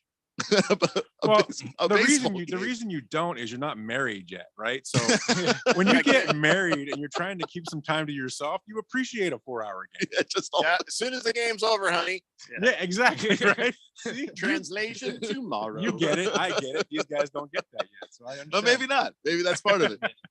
Well, I can see it both ways personally. I can sit there with a beer and enjoy a game around lunchtime and just relax and watch the moments. Exactly what you're talking about, where it's part of a poetry of a batter knocking the clump of dirt off your shoe, a pitcher taking his time and doing his routine. There's so many different little moments like that you can appreciate, but there's a reason nobody watches fishing on TV, Ralph. Actually, people do. No, not many. Okay. There is a fishing channel, but the viewership is just like right under scrapbooking.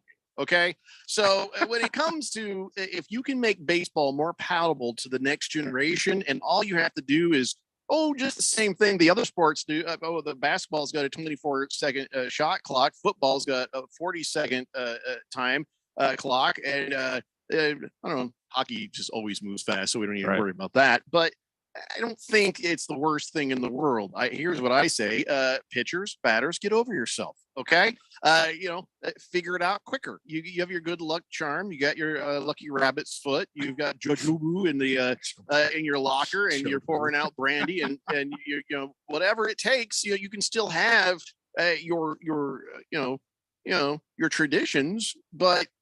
No, man, you got to speed this crap up. We got places to be. I think it works. Things to do. It works in some things. Like I will agree. Like you remember college basketball back in the day when North Carolina would go into the four corners, and there was no shot clock, and they would just sit there and pass the ball and not shoot. I don't know if you guys ever remember. You probably don't remember how painful that was. Yeah, I mean, it's like WNBA now. The college game, the college game has a longer shot clock, and the University of Virginia wears that clock within an inch of its life. It is some of they're a good team. They win a lot of basketball games. They go far in the tournament usually. It is the most painful basketball to watch. Yeah, and it's really bad is when the guys are kind of passing it back and forth and they accidentally pass it to the other team, but then that guy passes it back to you and he's like, oh, damn it. Oh, I wasn't paying attention. The shot clock's reset. Oh no, it's another 35 seconds of us passing back and forth again. Hefty Lefty says, my attention span is good, like when I take an Adderall. Big George says, after that explanation by Ralph about why he cheers for the Dodgers, the Kings, the Lakers, the Rams, and not local sports teams, he might actually be a tool, but like a lane tool, like a bread lane. 888-368-1580. So I'm okay with the pitch clock. I'm okay with the batter clock, whatever it takes to get this thing moving along. But I'm also okay if they leave it alone too. So, I like baseball either way. But to be honest, come on, there's nothing it doesn't hurt anything to move the thing along. All right, here's something that I don't like. Maybe I'll be old school about this. I think we get pelted enough. The San Diego Padres are now the first Major League Baseball team to get a uniform ad deal. They have advertisements on them like a NASCAR driver. And, my first thought is, wouldn't it be funny if the San Diego Padres, the men of the cloth, and it's like fans only? Only fans. Wow. I'm conflicted. No, but or if it's like Hooters. Right. Why not? But for them, it's Motorola. And my first thought was, Motorola's still around? Yeah, right. Then I found out they're still making phones. I had no idea they were still making phones. Wow. So I guess that's why they need to advertise that. Exactly. But I don't like the advertisement on I don't like it on the basketball uniforms, football uniform. I don't like it, but I guess I understand. Do I have to? I mean, I don't think we're going to get a choice on any of this, but it's just that these teams and these leagues make so much money already. Can we just keep one thing ad free? Yep. the pregame show has a sponsor, the halftime show has a sponsor, the postgame show has a sponsor. There's ads on the floor, there's ads on the Right. stanchion, Green there's ads on screens and things to yeah. put I more mean, ads yeah. on. I mean, it's unreal how many ads there are, and I'll complain about none of them, but just keep it off the jersey. The jersey, because what I'm afraid of is what I see in Europe with their soccer teams, where the ad is the biggest thing on the jersey to the point where you know the team from the ad. You're like, hey, here comes the progressive team, right? No, that's Yeah, not their name. I can't stand that. I actually hate it. I actually Big hate it. George says it pains me a lot to say, but I actually agree with Ralph on this one. All these gimmicks and tricks Major League Baseball is trying to do to increase hitting and run scoring. Well, time out, George. The pitch clock did not alter the run count at all. That had nothing to do with it. But he continues and says, they're trying to increase hitting and run scoring and temper the stellar pitching that's emerged in the last 10 years. As a fan of good pitching, I like the rules as they are. No pitch clocks, no nets, no ghost runners and extra innings. Agreed. I think we all agree on no ghost runners and extra It's innings. easily one of their worst ideas. Yep. Hefty Lefty says, even when college had a 35-second shot clock until about a decade ago, it made men's college basketball painful to watch, like for years. Thundar Center Barbarian says, hey guys, long time no text. I blame work. Hey Ralph, doesn't your wife listen to the Daily Blender? You may not want to explain your interest in baseball to Keon on air in that way. She's gonna learn what you're up to, man. And then he goes, "Go Dodgers." She knows what she's got. Yeah, I imagine she's not dumb. She's figured it out. Oh, She's yeah. just letting it. Ralph is talking to his wife like I talk if I'm selling a muscle car. Hey, don't try to lowball me. I know what I've got. Yeah. His wife is just shaking her head at him, going, "Oh, She's been shaking her head for 30 years. It's okay.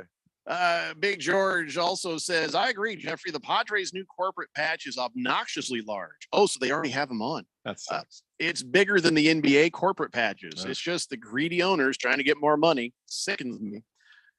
Yeah, well, owners going to do what owners are going to do, Eventually, they're all going to have like NASCAR uniforms, and that's just the way it is. And will it improve the product? I don't know. Well, their excuse is going to be these players are demanding so much money nowadays. They have to do something, right? Woe is me. I can't But that's pay. their. I totally disagree that the jerseys are sacred, but that's what they're going to say, and they're going to have it on hats, and they're going to have it on the jerseys. It's going to be everywhere.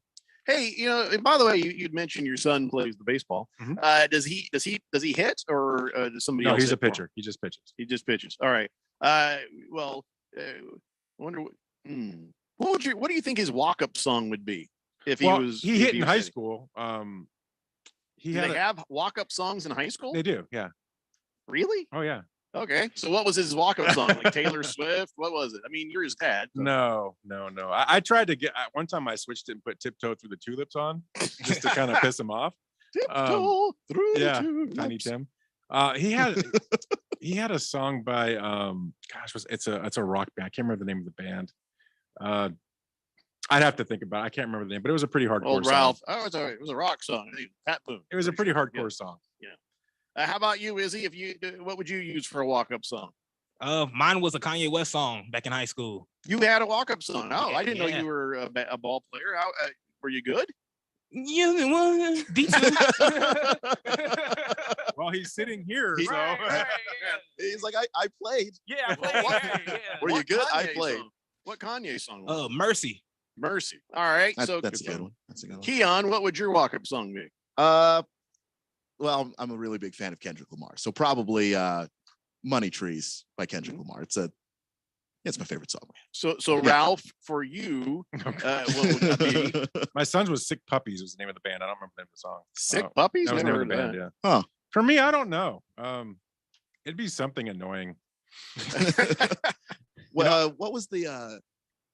Oh man, I can't even remember right now off the top of my head. There was a guy for the Nationals the year they won the World Oh, the Series. shark. Yeah, his daughter liked the Baby Shark Baby song, Shark, yeah. so he no. did. But that's the thing; they started going on this winning streak, so he couldn't change it. The guy became a big deal there too. Yeah. It did, yeah. Everybody, like people were they were selling shark hats. Yeah. I mean, everybody kind of bought into it. The city of Washington went crazy for What it. would yours be, Jeffrey? Well, when I was doing stand-up, there was a couple of clubs where they'd say, "Hey, you want some music?" And I would use "Cult of Personality" by Living Color. Oh, that's good. That's good. Just love the riff, Yeah. and I was up there to do some personality stuff. So outside of that, yeah, that's all I can think of. That's a great song. Yeah, I wonder what the super fans would. If you guys were batting, what would your song be? And I wish I knew it. We should try to call Randy again, see if we can get him to tell us what his is. I'm sure his is something awesome, classic rock. I think I would do Brass Monkey by Beastie Boys. Brass Oh, that would be Monkey. awesome. Yeah, That that'd be good. funky monkey. Yeah. That's not bad. Oh, or Sabotage. Yeah. Oh, that the way that kicks in. Yep. People forget that they were a punk band first, Yep. and they had I think a female drummer or singer or something like that. But the Beastie Boys started as a punk band, so when they started doing all their raps and stuff, people were like, "Oh, look, these guys are fun," and they're rapping. And then all of a sudden, they came out with some other songs. People were like, "Wow, where'd that come from?" And that's some of their best stuff. Yep. Hamilton Porter says his walk-up song would be "Thunderstruck," AC/DC. Classic, Okay, good classic. Tuck says mine would be "Cult of Personality" as well. Hey, you can't take you get your own, man. I said it first. The Jet says, "Hi, fellas. First time texter, long time listener. You're not a first time texter. You just haven't been around for a while. Just wanted to stop in and say Lakers suck." We got him back. That's good. He says his walk-up song would be "Bad Bad Leroy Brown." Huh. Big George has sent me pictures of their giant Motorola patches. That's excessive. That is ridiculous. See, this is what I'm afraid of, because like the Those were the golden NBA, arches. they've got little patches in the NBA, but I'm afraid that somebody's going to take it too far. Then we're just going to have a jersey that's an ad. Killer Rabbit says he'd have "I'm Bad" by LL Cool J. Ralph's wife says he had "One of Us Is Going Down" by the Sick Puppets. That's what it was. Is there swear words in it? I don't know. There wasn't in the portion they played for him, but it was a really Keon, good song. Find that during the break. I'd like to hear what it is when we come back. And when we do come back, we're going to take about 3 seconds on the XFL, which is probably more time than it deserves. And then we're talking real NFL. It's the Daily Blender here on 1580 The Fanatic. Airlines have just reduced their prices even more. Book 30 days in advance and save big. Want the absolute lowest prices on your airline tickets? Then call the Low Cost Airlines Travel Hotline right now for prices so low we can't publish them anywhere. The only way to access our low rates and save up to 70% is to call. Save hundreds on your vacation tickets by calling right now. You can fly anywhere in the world and pay discount prices on your airline tickets. Book a flight today to London, Paris, Madrid, or anywhere else you want to go and pay a lot less guaranteed. Call the International Travel Department right now at Low Cost Airlines. 802-341-4535. 802-341-4535. 802-341-4535. That's 802-341-4535. Medical data brought to you from Summit Male Medical Center. Over half of the guys over the age of 45 have some type of erectile dysfunction. If you fall into this category, you are obviously not alone. Don't worry about it. Do something about it. Call Summit Male Medical at 480-398-1000. Let our Arizona licensed doctors and all male medical staff using FDA-approved medication help you enjoy your life again. We guarantee it. Low testosterone, common signs are muscle loss, irritability, weight gain, decreased libido. Our testosterone therapy will turn you around. Discreet, professional, and we are successful. Don't let getting older get you down. Call today, 480-398-1000. That's 480-398-1000. Or go to summitmalemedical.com. What are you waiting for? Call today, 480-398-1000. Does your company need bonds? Hi, this is Dave McKee, president of Constructors Bonding, inviting you to learn how our team can deliver better bonding than any competitor anywhere. Our relationships with every major surety get you the credit you need fast, and we never stop working to exceed your expectations. Call me personally at 602-432-5929. That's 602-432-5929 to learn how Constructors Bonding is your solution to better bonds. It's draft time. The 2022 NFL Draft can't be stopped. It's on. The future of the best college players is on the line. Who's going to which team? Find out with our draft coverage. You're the first pick. Listen for updates, the latest info, and breaking news from the NFL. Your home for the NFL for the Valley is 1580 and 99.3. The Fanatic. The Fanatic.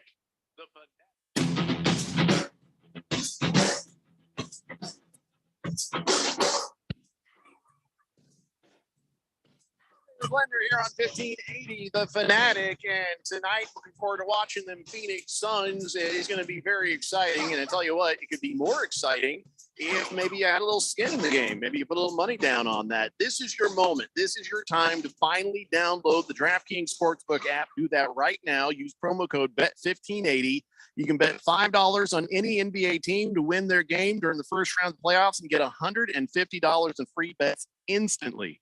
And if you are an existing user, work them same game parlays. In fact, by the way, each day of the first round, you get a risk-free bet up to $10 if your same game parlay doesn't hit. So a little bit of insurance right there. Anyway, so get the DraftKings Sportsbook app, promo code Bet1580. It's an official sports betting partner of the NBA. Got to be 21 years or older. Arizona residents only. Gambling problem? Call 1-800-NEXT-STEP. This is for new customers only. Minimum $5 minimum deposit. Eligibility restrictions apply. See DraftKings.com/sportsbook for the details. 888-368-1580. And somebody asked me, why aren't you using Cult of Personality as music on the show? And the reason is, there's only a very small amount of music, and the rest of the time that dude sings like constantly through the song. And I don't like bumper music where the dudes are singing. I like just instrumental. If anybody can find me an instrumental of Cult of Personality, or say Fish Tank was able to do a version of it, because he's a talented musician who does the Burn in Hell Lakers song. You've heard that, right, Ralph?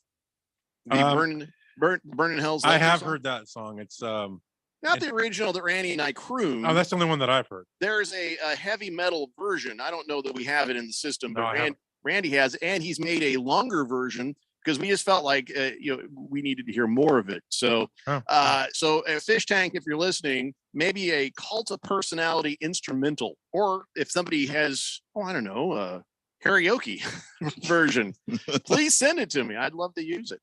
888-368-1580. The Jet says, hey, Jeffrey, the wind out here is crazy today. Can you make Keon do a weather report? No, I did one already.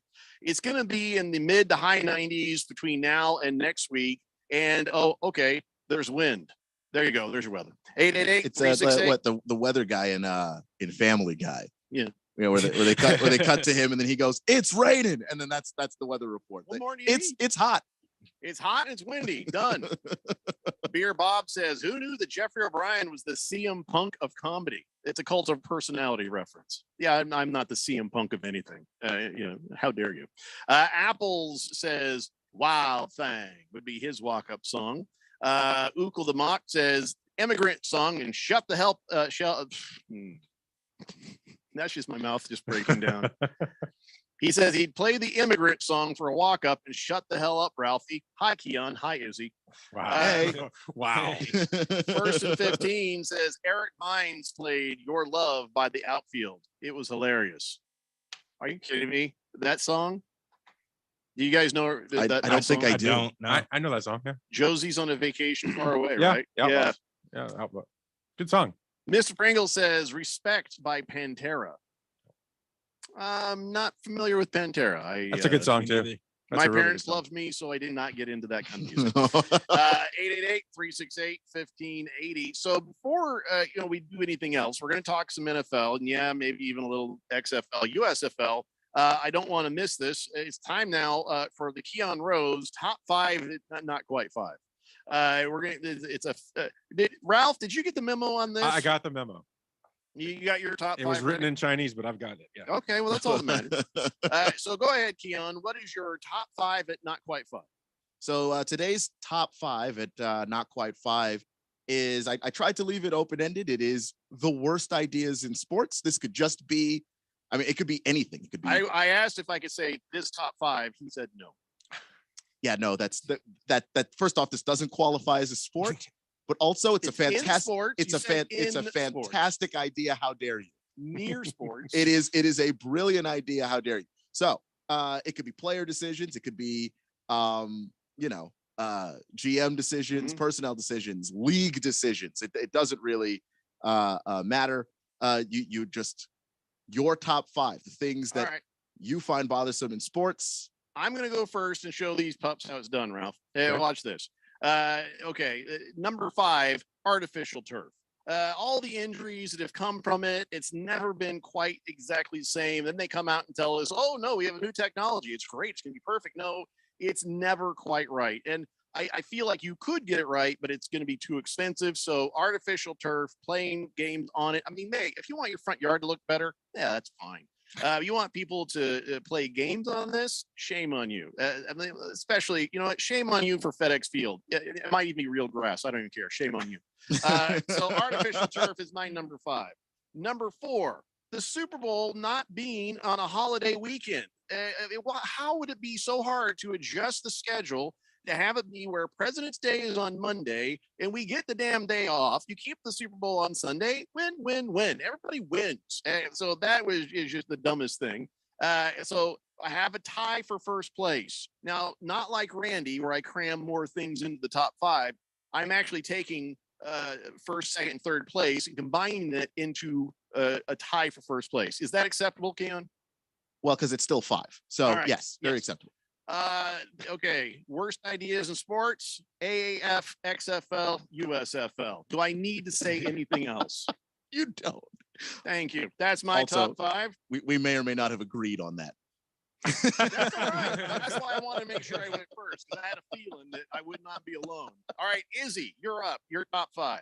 My top 5. Can I be honest with you guys? No, lie to us. I sincerely ruined this whole. I did this totally wrong. I pretty much have everything that has happened in the history of sports that I thought was just out of the ordinary. That I thought. All right. So yeah, one of them was obviously Latrell Sprewell. We remember that guy gave up 3 years, $21 million because he has a family to feed. I thought that was the stupidest, by far the worst decision. No, that definitely qualifies. Yeah. No, that's very much one of the worst ideas. That's one of exactly. I thought that was over the top, way over the top. Number 2, nicknames on jerseys. I feel like that needs to come back. I feel like having a King James. You like nicknames? Yeah, I like nicknames. I'm not gonna lie, Ray Allen wearing the Jesus Shuttlesworth jersey. Yeah, exactly. When he got game. Because that was the character he played. You got Jason Terry, the Jet, he's coming out there like just the nickname, bringing the nicknames back in itself, Giannis Antetokounmpo, like it's just we can shorten that up a little bit. On the back of the jersey. Greek freak, we can straighten that out a little bit, make that a little bit easier. But then nobody would make the effort to pronounce Antetokounmpo. Look, I just did it. We can call him Giannis. It's your list. Go ahead. The next number 1, hiring Urban Meyer, the Jags. Hiring Urban Meyer. Oh, that's a good one. That's a great one. Yeah, look, when I seen this man, when I seen this man not dancing, but somebody else was dancing in the club with this man, I knew this coaching wasn't for him. When he said he went back to see the grandkids, that's what he was actually doing. Might have been his granddaughter, for all you know. I sure hope not. Right, and that's how it is in the and the assault on kickers, as well. We got to throw that in there. Assault, come on! You gotta tap somebody's leg. It was just more he was being a jerk than assaulting. Look! I'm calling. I gotta call it how it is. He didn't take a run at him. He just kind of went like that. I mean, I'm not going to defend Urban Meyer, but come on. I heard he was kicked. That was the kicker said he was kicked. So I'm like, okay, kicking. I'm throwing that in the No, he's not even a real football player. He shouldn't have been on the field. Don't make me defend Urban Meyer. Look, brother. Let me go back to the next one. I'll go to 1976. White Sox wore shorts in their doubleheader game. And if you could see these shorts, these are the ugliest uniforms I've ever. I'm glad I can see these. That's deep. Yeah. Last but not least. Oh. Yeah. Another one. Disgusting. And you got to slide too. Like the socks weren't that all the way up that high. Like there's definitely skin exposed. So you just have people chafing their legs while they try to. You're going home without skin. Yeah. But last but not least, 2017. Something I remember vividly, the Celtics came dressed up going against the Wizards in the playoffs. And they was wearing all black because it was going to be a funeral for them guys. They called it the funeral game. The funeral game. And then they lost. Yep, and they lost. that was the highlight of 2017. So all right. So there you go. Not bad. Is he not bad? You're wrong about the nickname thing, though. All right. So now it's Ralph's turn, right, Keon? Yeah. Okay. I'm making Keon go last. Well, I'm glad I'm going last because my number one is obvious and also not. Let's go, Ralph. Okay. So number 5, I'm going to go deep. Maybe Jeffrey only gets this one, but do you remember Victor Tikhonov? Oh yeah. So pulling Vladislav Tretiak in the gold medal game, or the game before the gold medal game against the USA, that cost them the game against the US. Well, don't complain about it. I'm just saying that was a bad decision. So not everybody's going to get that, but whatever. Number 4, the BCS. I think the BCS was the biggest mistake in college football. Period. It screwed so many colleges out of opportunities. What do you mean? It's a perfectly fair system when it's all calculated by a bunch of computers. Yeah, BCS is horrible decision. Number 3, Chris Webber's timeout. When it was wow, yeah, disaster. Yeah, that was a disaster. Number 2, I'm going to go with not handing the ball off to Marshawn Lynch in the Super Bowl. That's that one's going to personally hurt. Still feel every day. That one still pisses me off. But my number 1 would be the Trailblazers drafting Sam Bowie instead of taking Michael Jordan. Yeah, but I don't care. It's terrible. I know Sam Bowie was really good in college, but who knew? Yeah. It's one of those things in retrospect. It certainly looks like an incredibly bad decision. He's right. It's a bad decision, but you can't. I wouldn't hold it against the guy. I would. Could have had Michael Jordan. Was that your number 1? That was my number 1. No, that's not bad, Ralph. Not bad for on the spot. So okay, Keon, it's your thing. Your top 5 at not quite 5. Let's hear you do it. Okay, so number 5, I have the NFL overtime rules, but specifically that they implement them in the playoffs, but not the regular season. Yep. Like if you're going to do the rules, they did this the last time they changed the overtime rules. Then put it in the regular season. Where if it's the playoff games are the most consequential games that you have. If it's good enough for the playoffs, it's good enough for week 4 when the Jets are playing the Lions or something. It's good enough then. What's the point of keeping that just in the postseason? Makes no sense. Number 4, worst idea. That shouldn't even be in your top 10. Quite frankly, it angers me every time they do it because the NFL does this all the time. Oh, we want to try replay stuff. We'll do it in the playoffs, but we won't do it in the regular season. Oh, okay, so that aspect. All right. Yeah, they've done this a lot of times. It's just the most recent one that they've done. Number 4, this is where we agree. It's the XFL, the AAF, the USFL. I went. You crammed 3 things into one thing. You did a Randy White right there. So I'll just say leagues that are not football leagues that are not the NFL. Oh, good. Good way around it. Good way. It's just these sports are bad. These games are bad. I was watching some USFL last night because I went to go. Wait, what? Get Ralph, some. You liked it? I kind of like the USFL. I watched it last night. I thought it was dreadful. Your wife is already on to you. The team ran the ball 22 straight plays. What sport are we watching? Rugby? Rugby's a fine sport, but then I just watch rugby. I guess I just like the opportunity for the guys to maybe show themselves and have the chance to get into it, which is cool. I don't have to watch like it. The opportunity to say after the game, honey. After the game. We talked about baseball, being a dying sport. Here's a dying sport that I really love: boxing. And one of the things that's confusing about boxing is there are too many boxing federations. And so you say somebody is the heavyweight champion of the world and you go, well, which federation? Is it the WBA, the WBO, the IBF? Yeah. It's just there's 6 of them, maybe more. I don't even know. How's the worst idea? This is just turning into what's bugging Keon. No, this what do you mean? Is that a good idea to have 6 different championships? It's just a thing that happened. It's not like somebody says, yeah, because we should do. Well, no, but there's no unifying body of the sport. So somebody said, okay, there's a WBO. I'm going to start my own boxing federation. And now we have 12. I think I've clearly already won this. Okay. I don't even understand how that is an idea. Somebody had to start a second one. And then somebody had an idea to start a third one. And now we have like 15. That is clearly several bad ideas in one. And number 2, no punishment for the Houston Astros. They cheated. There should be a punishment for the team that cheated. Yeah. That's a good one. I just think Rob Manfred dropped the ball. Yep. he dropped, I mean, many times, but that's the worst thing that he's done. Wasn't an idea. To not punish them? I followed the rules of your thing here. That wasn't an idea. That's just something that all.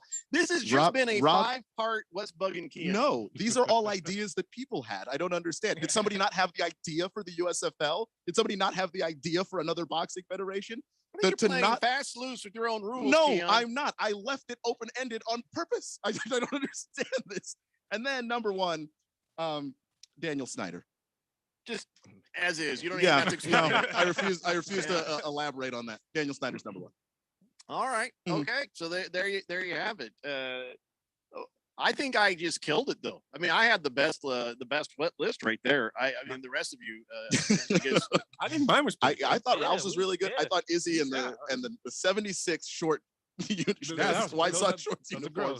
That's hideous. How bad is the shorts if it's something that happened before Izzy was even alive and it haunts his nightmares? I just get like just vivid memories of sliding in the dirt and just doing that without pants. Nah, that's not happening.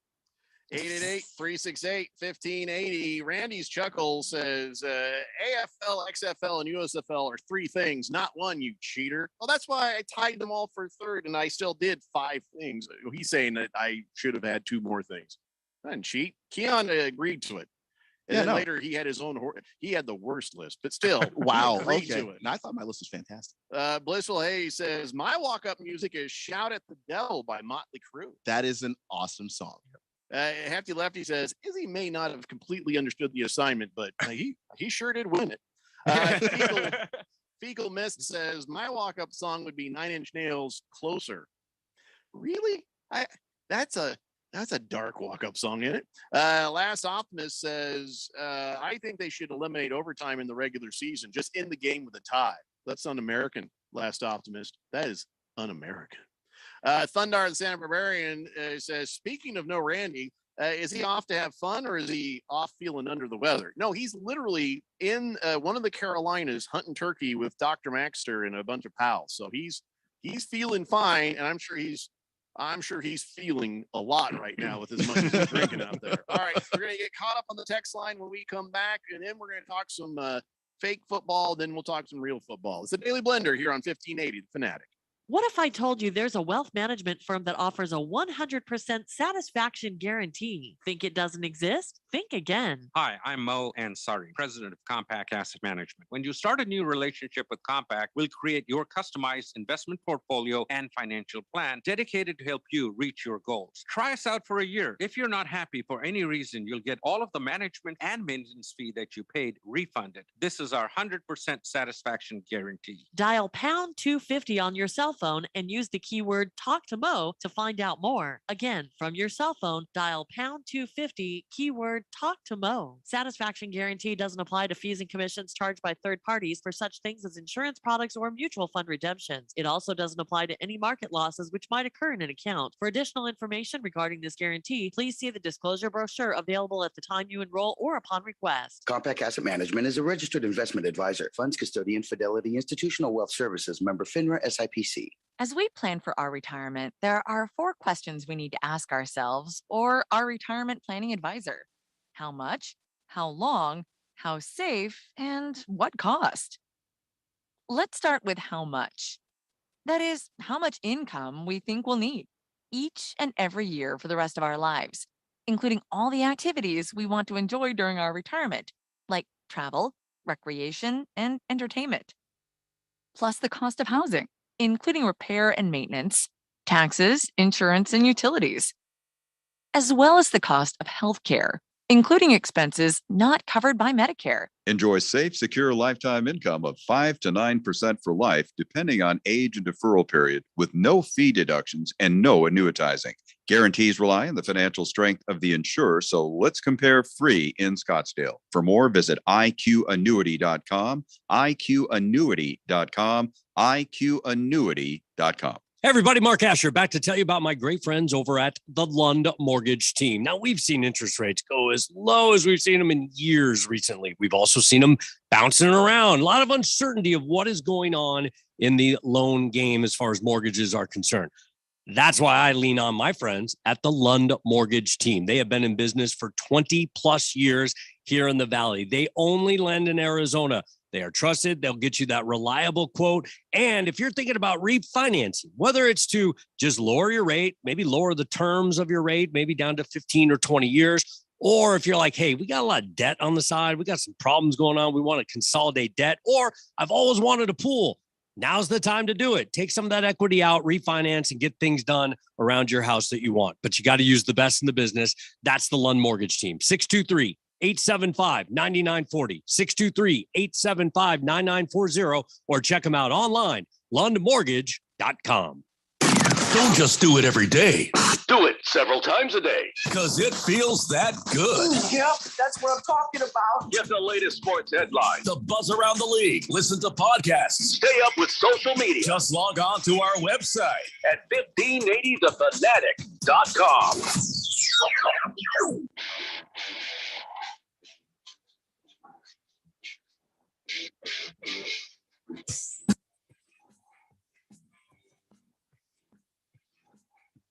Welcome back to the Daily Blender. And listen, since baseball season is in effect, why don't you get set to go yard all summer long with $5 Dinger Tuesdays on the FanDuel Sportsbook. This season, all customers will get $5 for every home run hit by both teams when you place a $25 to hit a home run wager on Tuesday MLB games. And the best part about Dinger Tuesdays is even if your bet loses, FanDuel will pay you $5 for every home run. I mean, if you got to bet home run hitters, you got to take Blue Jays. Vladdy Jr. is doing a great job. Bichette is doing a great job. They got some sticks on that team. Or maybe if you can get a game where you've got like the Yankees and Blue Jays playing, heck, why not? Add Aaron Judge and Giancarlo Stanton to the mix. I mean, those guys are going to perform some big home runs, and you could score big. So what are you waiting for? Pick your home run hitter and turn big swings into big wins. No better place to bet America's pastime than on America's #1 sportsbook. Head on over to your FanDuel account or download the FanDuel Sportsbook app and sign up using promo code Randy1580. That's promo code Randy1580. Must be 21 or older and present in Arizona. Bonus issued as a non-withdrawable site credit that expires in 7 days. Max bonus $25. Restrictions apply. See full terms at sportsbook.fanduel.com. Gambling problem? Call 1-800-NEXT-STEP or text NEXT STEP to 53342. 888-368-1580. So, all right, we got a lot of people still with a lot to say on the text line. Let's get caught up with that. Fecal Mist is saying, well, since you didn't like the Nine Inch Nails, oh, don't get me wrong, I do like the Nine Inch Nails. He says, how about Billy Thorpe, Children of the Sun? I don't know what that is. Is that country music? I have no idea. I don't know. Is that country music? Yeah. Sounds like it. Let's see here. Oh, Keon just sent over pictures of the shorts game. That's bad. That's really bad. Oh, good Lord. It's like the dad just jumped off his riding mower and now he's going to pitch the game. Wiggy, my piggy, says, Jeffrey, excellent all instrumental walk-up song, Scorpio by Dennis Coffey. Hey, by the way, did you ever find that other song we were asking about? That one song? Yeah, I did. That's Ralph's son's song. Sick Puppies. Yeah. Sick Puppies. And I have what I am assured by the internet is the radio edit. Okay. Well, fire it off. Let's hear a little bit of it, and we'll hit dump if we got it. Oh, this is fantastic. Okay.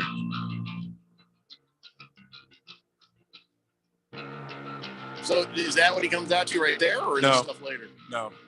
It's a little later. Okay.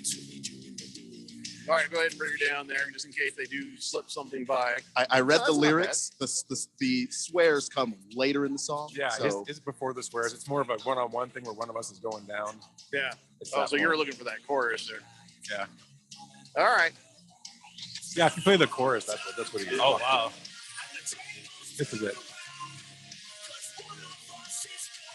All right. No, that's cool. So they started like right in there. Yeah. All right. Well, we could probably turn that off.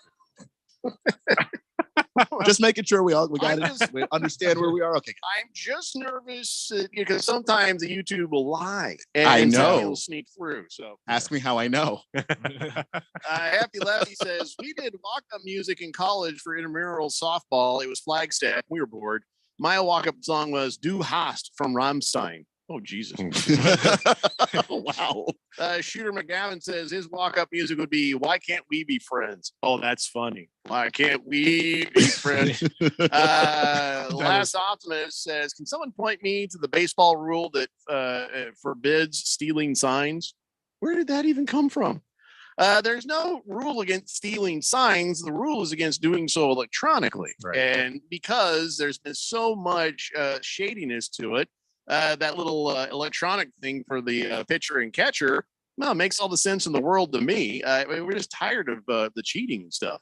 Random Texture says, I think we could have covered less time. We just finding out what Keon's not mad at. Yeah, I know. It was. This what's is not bugging the list Keon. of things that I'm mad at. I just think that they're bad ideas. What's in Keon's craw. I still love boxing. You know, I still love a lot of the things that I listed. To just A lot of that doesn't sound like the worst idea ever in sports, though. It's like, for instance, the boxing thing. It's literally killing the sport. So I don't understand how that's not one of the worst ideas. It's not an idea, though. It's Somebody's idea to how add. can How can you? I just? How is that not an idea?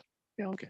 I don't understand. Like what you're saying, it's not an idea, but it's not explaining how it. How It's a thing. It's an existence, but it wasn't an idea. it was an. It was an idea, Just- though. I get Someone hung up decided on to the have English two. language. What do you want from me? It's okay.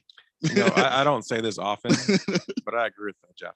I just hit Right, well you're because right. Now look what you've done, Keon. Jeffrey's He's right, he's 100%. 3-1 is USFL, AFF, XFL, And I was 100% and right. somebody decide. Are those not ideas too, or what? Or what are we They are. doing? The worst idea was creating the leagues. Yeah, but not, Okay, the worst idea. boxing is just boxing. I don't know what Those you're are the different boxing federations. It's the same as Yeah, having well, that's different leagues. really just Only probably what if should the lay down. N- Just lay down. what if the NFL Lay could down, have? Keon. Come What on. if the NFL could have different leagues? Only they could actually compete with the NFL, and it killed it. Like that would be similar. They just can't compete, so it's just awful football. You're like a dog with a chew toy on this thing. Man. No, because you're You have to let it go because you're wrong. Killer Rabbit says, don't forget, Astros beat the Dodgers. That's actually a good thing. Yeah, Yes. they cheated. they though. cheated though. Big So time. now there's a big Never- fat asterisk Yeah, next They to didn't them. even have to, but we'll never know now, will we? No, We'll we never know now. All right, let's see. Heckler Jones says, Keon, bad take, okay? And who the hell is Ralph? Well, it's Ralph from Harmon Solar. that was rough. I wondered that sometimes. Kiss the Cook says, Izzy not picking the Suns to win the championship. Automatic man on second base. Izzy not picking the Suns to win the championship. Suns picking Ed Pinky. Izzy not picking the Suns to win Wow, the that's championship. 3 out of his 5. Wow. Well, who's he picking? He's The not Bucks. wrong. The I Bucks? had the Bucks. Yeah. Kiss the I Cook is heard- not wrong. No, I think that's a very respectful pick. I like You know that. what? You know, thank you. Yeah, I mean, I think that's a great pick, and I think you're a very I- intelligent person. I don't think that. You know, so that- now I'm not liking where this is going. yeah, right? Ralph is the ally right now. I'm gonna have to start calling you and giving you that. Izzy, I think you're kissing up in the wrong direction right No, now. I think he's doing it right. You kissed up to the sponsor. Good well, job. well, I don't know. I'm getting attacked from all angles. No, so yeah. it's like, when sponsorship likes you, you're a good. Oh, It's good. no, Izzy, your list was better than Keon's. So don't worry. You're not getting attacked. My list was very good. I don't know what you're talking. I did like your list. I liked your list. Thank you, Izzy. I didn't. Oh, once again, you're kissing up in the wrong direction. Big George says, wow, Jeffrey completely dominated this edition of Top 5 at Absolutely Not Yet 5. Again, wasn't even close. Jeffrey wiped the floor with the competition. Ralph came in last place. He Oh proved my himself to gosh. be a communist sympathizer with his Top 5. Keon squeezed more than 5 into his Top 5, which yet again breaks the golden rule. Well, I didn't. Top 5, not at all. I altered my number 4, so I Mhm. did not squeeze more than 5 into my top 5. Yeah, I honestly think Izzy's was better than Keon, so I don't know what you're listening to, George, but thank you I'll take the win. Pro Dog says, look up other Chicago White Sox disasters. How about Disco Demolition Night? Oh, no. Your night. Yeah. Disco Demolition. Mr. Pringle says Matt Ryan's walk-up song next year will be Loser by Beck. Wait, why just out of nowhere you just want to attack the Colts for just no reason? Why not? Because it's not really warranted. We weren't even talking about them. That's the other Quarterbacks don't have walk-up music. I don't know. That would be kind of interesting. Well, Wouldn't it? no, they're always walking out there. So, all right. So since we're talking nonsense for the most part, let's talk about this nonsense. The XFL and the USFL. So now the USFL, they've got lawsuits on their hands. They're probably going to lose their trademark infringement lawsuits. The judge who lifted the injunction so they could still use the team names said, you're probably going to lose that, by the way. So you might want to get ready to pay the old USFL some money. Now that's bad enough. They got to deal with that. Now they got to deal with the fact that the XFL is pitching, the agents of the players in the USFL to jump and run over to them, saying that they would pay more. A USFL player makes $4,500 per week, and they also get bonuses if the team wins. And USFL pays $75 toward the daily $150 hotel room rate. Well, the XFL says not only will we pay these guys more, we'll pay the entire hotel bill, and we'll also feed them. And so you see, the XFL is pitching the agents, but the problem is the USFL has these guys on a 2-year contract. So they're going to have to find some legal wiggle room to get them out of those contracts to get them over to the XFL. So the XFL, at first you'd say, well, they blew it because they went second. These guys are shrewd. I don't know if it's Dwayne Johnson who's like, here's what we'll do, but this is actually pretty compelling, pitch they're making to these guys. If you're a player and you hear, I get paid more, plus you pay my room and board and I get fed, let's do this thing. So whether they can get out of those contracts or not, that's the interesting thing. Beyond that, it will fail anyway. It just kind of like the dirty pool that the XFL is getting ready to play on the USFL. Which is very telling that the most interesting thing about any of these leagues is the stuff that's happening between the leagues, that's happening off the field with the leagues trying to steal each other's players. That's the most interesting thing about any of this. Well, the XFL is a gimmick anyway, right? I've always looked at it as a gimmick. I think the USFL from the beginning, yeah. USFL is actually trying to be legit in a sense, right? They're trying to be like the first time around too. Trying to be a minor league system in a sense. Which they've always said we're trying to be legit, and they go bye-bye over and over. This is just stop. Please stop with the spring football. It's just never going to work. They had no more ratings on this inaugural weekend than the other guys had ever had. And what happens?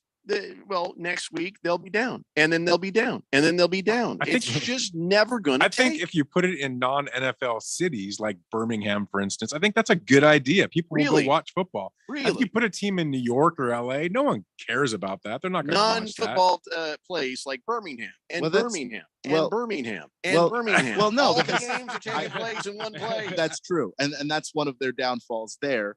Because I do agree with Ralph. That's what minor league teams in baseball do. That they're all in cities that don't have major league teams. So you can get to go out and watch the game. You know, if you want to go to the ballpark and watch a game, okay, I can't watch a pro team, but I can watch some solid baseball. The insistence on putting this stuff on TV, I think, is really what's killing a lot of it. Because minor league games, minor league baseball, mostly not on TV. No, it's all streamed mostly. Yeah, if you want to can't watch make any money if it's not on TV though. Hefty Lefty says football, room and board, and food. What is this? A JUCO scholarship? Junior college? Yeah. If that's the way it works, then whatever.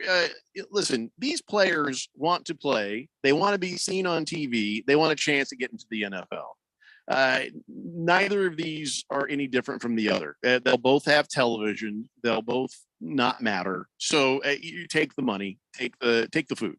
You know, if you have to choose. Go with the XFL.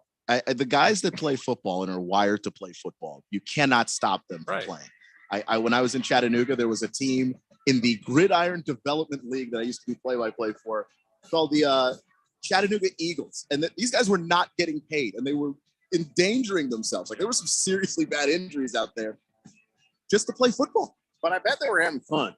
Those guys are having the most fun. When they weren't injured, yeah. Heavy Metal Maniac says, well, apparently all they have to do is say they don't want to eat the pasta and they want to eat the pizza, and then they'll get them released, and then they go run and play for the XFL. That's brilliant. And if you don't know what he's talking about, I'll explain that when we come back. The USFL, like day one, shooting themselves in the foot, PR-wise and really otherwise. But after that, nothing but NFL. And we're starting with the NFL quarterbacks. I will not be denied. It's a Daily Blender here on 1580, The Fanatic. If you're age 62 or older and own a home, this message is for you. Reverse Rob here, Money Radio's expert on reverse mortgages. Learn how to tap the equity in your home and increase the quality of your life by earning tax-free income while protecting your other retirement assets. Join us for our free Second Saturdays webinar every month to learn more. This is not too good to be true. All you need to do is reverse your thinking. Call me today, Reverse Rob, to learn more at 602-REVERSE. That's 602-738-3773, or download my app by searching Retire Right with Reverse Rob. This is Aaron Warby, host of the Bulls and the Bears Radio Hour. In the show, we try to teach the tools, rules, and strategies that traders and investors need to do better with their wealth and portfolio income.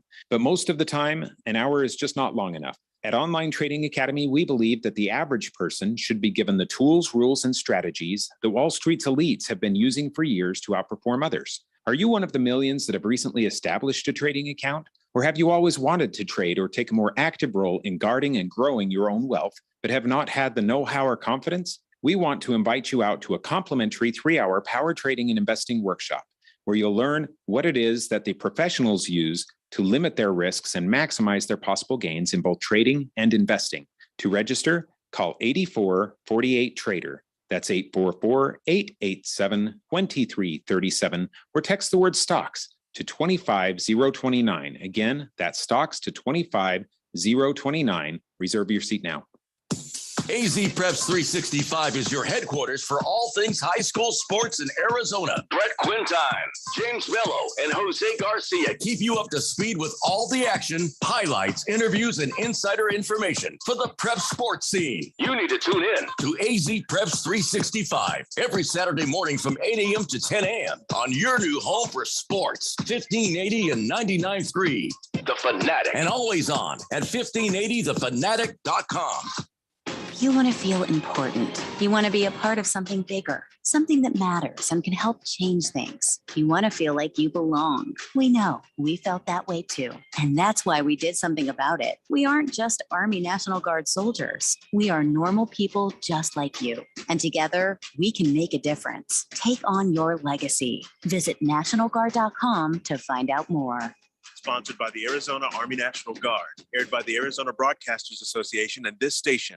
Will Shakespeare here. Back in my day, I invented over 1,700 slang words like swagger, bedazzled, and my personal favorite, besmirch. But even I have trouble understanding slang words like yeet or bougie or this is fire. Actually, it is extremely smooth Shakespeare vodka. Okay, boomer. See what I mean? But there is one word that describes the pure quadruple distilled spirit crafted from an 8th century Polish recipe the first time you try it. So lit. I couldn't have said it better myself. Shakespeare vodka. So lit. KQFN Tempe. Also transmitting on K25CD Phoenix at 99.3 FM. And K240U Fountain Hills at 95.9 FM. It's time for the third hour. Quiet, people, settle down. Because it's time. Time for what? Showtime. When does it start? Right now. 3, 2, 1. Let's get on with the show. Let's do it.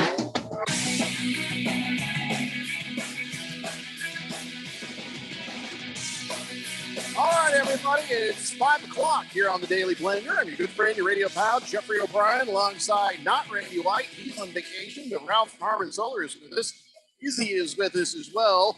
Keon Rose is in the control room, and you guys are on the Fanatic text line, 888-368-1580.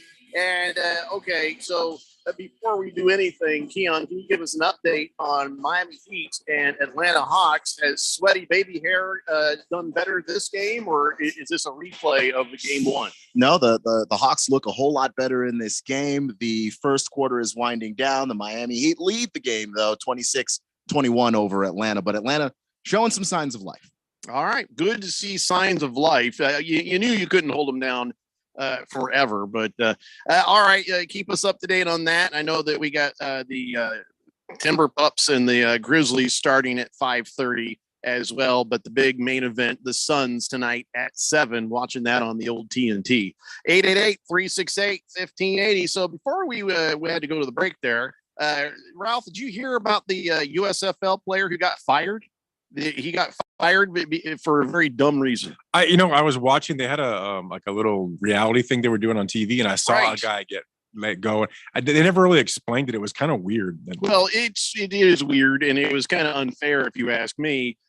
So I guess former Michigan State running back Devian Smith, he got fired by the Pittsburgh Maulers because he didn't like the food. He was disagreeing with the food. I guess he was offered chicken salad by a staffer, and he says, no, I don't want it. And they said, well, is this a problem? He says, well, yeah, I don't want that. And he says, can I have a slice of your pizza? And the guy who was serving him says, well, no, you can't. Would that be a problem? And he said, well, yes. And so he walked away. And I believe Devian Smith was not rude. He was not mean. He was just like, this is a problem. I want to eat the food that I want to eat. And so I guess word got back to the coach about all this, and they bounced him just right there. They didn't even want to hear his explanation. He tried to explain, says, I wasn't rude. I didn't swear. I told him, I says, no, this is not going to work for me. And they said, it's too late. It's done. It's a done deal. You're out. And so they just sent him down the driveway. And I think universally, everybody is on the side of the player on this one. So not a good look for the USFL. Yeah, I saw that. The way the coach just dismissed him when he was talking, I thought was really disrespectful too. It was just really bad. Just assuming that the waiter had to be right in everything he was saying. Yeah, I'm sure the XFL is going to jump all over him though. Well, yeah, he's free. Yeah, he's ready to go. There's no entanglements there if they just left you. And that's the thing that kind of sucks about those contracts is you have to sign a 2-year deal with the USFL, but they can cancel you anytime they want. Does not seem to be a fair playing ground. But it's even more unfair than some NFL contracts because you don't get that compensation financially that makes all of that struggle worth it. Well, it's the USFL. Who cares? It's the XFL. Who cares? Let's talk about the NFL. Everybody cares. Everybody cares about the NFL. And Hefty Lefty says football leagues would do better if they had names like the Isotopes, the Rumble Ponies, or maybe the Yard Goats. United by football, divided by substance. Randy's Chuckle says, if Ralph has the trifecta of suck, no playoffs for the bitch pigeons, Flakers or Dodgers. So can we nominate him for Mission Impossible Hockey Pinata? You don't know what that's about. No. Well, you know how that unfortunate looking girl chained herself to the basketball hoop the other day, and then that other sad, unhealthy looking girl tried to glue herself to the floor. Yes, they're protesting, chicken death. I was saying, well, if you really want to glue yourself to something, you got to do it right. You just really pour that glue all over your back and then flop yourself down on the court, and then they'll have to read what's on your shirt. And we were coming up with some ideas. I was just trying to help the protesters. One of them was if you went Mission Impossible style down, because you can't glue yourself to a hockey rink. So if it's a hockey game, you just go bzzz down and then you got your shirt on. But the problem is if they lower you down too much, you'll be a hockey stick pinata. So he wants you to be the hockey stick pinata. I don't think you want to put me on a wire anyway. So that's not a good idea. Yeah. I can hear the stresses. Big George says, Jeffrey, can we talk about NFL quarterbacks?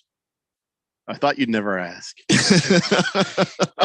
You're damn right we will. And let's start with Kyler Murray not attending Cardinals voluntary workouts. Now, this wouldn't be a big deal, except for the fact that his agent had withdrawn that offer, and they're now saying that Kyler will not play this year without a new deal. He's going to start getting fined. He's going to start. I don't know if he's fined for these voluntary workouts. I doubt it. I don't think so. He might lose some incentive money. I don't know his contract well enough to tell you if that is the case or not. But so not attending the voluntary workouts because everything was so perfect last year. You don't need to work out. Okay. But the idea is he's going to be working out and training on his own during this time, which is not uncommon. You can't vilify him for that, can you?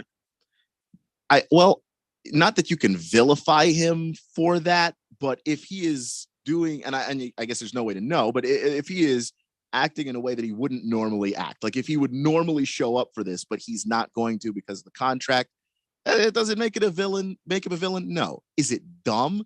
Yeah, it's dumb. This is not going to get you the money that you're looking for. And when a team is looking at a guy in his third year on a rookie contract, we're trying to see what you're capable of. We're trying to see what you have. And he hasn't really, outside of one playoff appearance, shown much. And in that playoff appearance, it wasn't good. And the other joy of having a star rookie quarterback is that you have that time to try to develop the rest of the team, and you have a window to try to get the other pieces in place to help that rookie quarterback deserve that max contract when the time comes. So putting the cart before the horse a little bit, but we've seen other guys do it, but we've also seen other guys deserve it more. So, but other guys have also done it on that last year of the deal. I in the middle of the contract, someone correct me if I'm wrong, I haven't seen a quarterback do it. We've seen running backs do it. Ezekiel Elliott did it. And I understand why running backs do it, that they have less time to make money. Agreed. So, by the time you start getting close to 30, teams are like, yeah, you're done. So I understand you trying to get paid as soon as you can if you're a running back. If you're a quarterback, those guys get taken care of. What are you rocking the boat in year 3 for? Yeah, he's getting bad advice from what looks like possibly a bad agent. But if he gets his way, then I guess he's a great agent, right? Well, but I think he's showing his immaturity, right? I mean, what has he done to really, or like you said, he hasn't done anything to earn the kind of money he's asking for. It's just ridiculous. He needs to shut his mouth, go play ball, be better than he's been, and then he'll get the money he deserves. But until he does that, just keep your head down and play the game. You're asking for Josh Allen money. Right. Seen what Josh Allen can do. Right. The optics aren't good when you're sitting there sighing, rolling your eyes, blaming others instead of taking a leadership position. You're sitting there moping. You're not going up and down the sideline trying to rally the troops. The optics are bad. Now, okay, that might not be your personality. I guess I could accept that. And then, of course, the team has to manufacture leadership in other players to make up for you not being that. But the optics are bad. And now you're pulling this stuff. We thought we had resolved it. We didn't resolve it. You deleted everybody off your Facebook. You put them back in your Facebook. You decided, oh, no, everything's fine. We're going to be fine. I'm a Cardinal for life. Oh, now we're not fine. It's just, come on, man. Your optics are so bad right now. You've pretty much lost all the leverage you may have ended up with next year. And, it's going to get expensive. He's going to end up forfeiting $4.5 million if he doesn't show up by the third day of camp. Okay. And he is going to lose $40,000 a day per the CBA. That's what he'd be fined if he's holding out. And he's going to lose all the money for the year. So there's a 90-man roster bonus. There's all sorts. He's going to lose a crap ton of money from a rookie contract. He's not losing a crap ton of money from a max contract where you're like, well, Aaron Rodgers. Well, I guess you can afford it. No, Kyler, you're at the beginning. This is not the time for this. And if I'm Cardinal ownership, you know what I do to send a message? I draft a quarterback. I really would. I would draft a quarterback and send a message. Say, hey, you don't want to play? You don't want to come on? That's fine. There's somebody that does. We'll go find Sam Howell. Right. I mean, you're not it, dude. Come on. Yeah, and you're not going to make as much money playing in Oakland. And I'm not talking about the Raiders. I'm talking about the Oakland A's. You're not going to make that kind of money. And Kyler, really talented baseball player, but he didn't have power. I mean, like there are deficiencies as a baseball player too. Is my point that that he may turn out to, if he jumps to the A's, he may be fine. He may not be fine though. Right. And then what? Now you've exposed your hand. It's not baseball, so you're gonna have to come back to football and. I guarantee you the negotiation is going to go a whole lot differently if that's the case. Yep. And nobody's going to do for you like the Arizona Cardinals are doing for you. Like even when he first got here, they're giving you weapons. They're giving you James Conner. They're giving you D-Hop, JJ Watt. Why are you messing up the chemistry right now? Why are you taking the time now to step away? Now that I know that your full, objective is money, not the game of football, that makes me question like his whole game as a whole. Yep. You know what else sparks in my gray matter here? you've seen all the dejected looks on his face on the sideline during some tough games. He did get rocked. He did get planted into the turf more than a few times, and that's not his fault.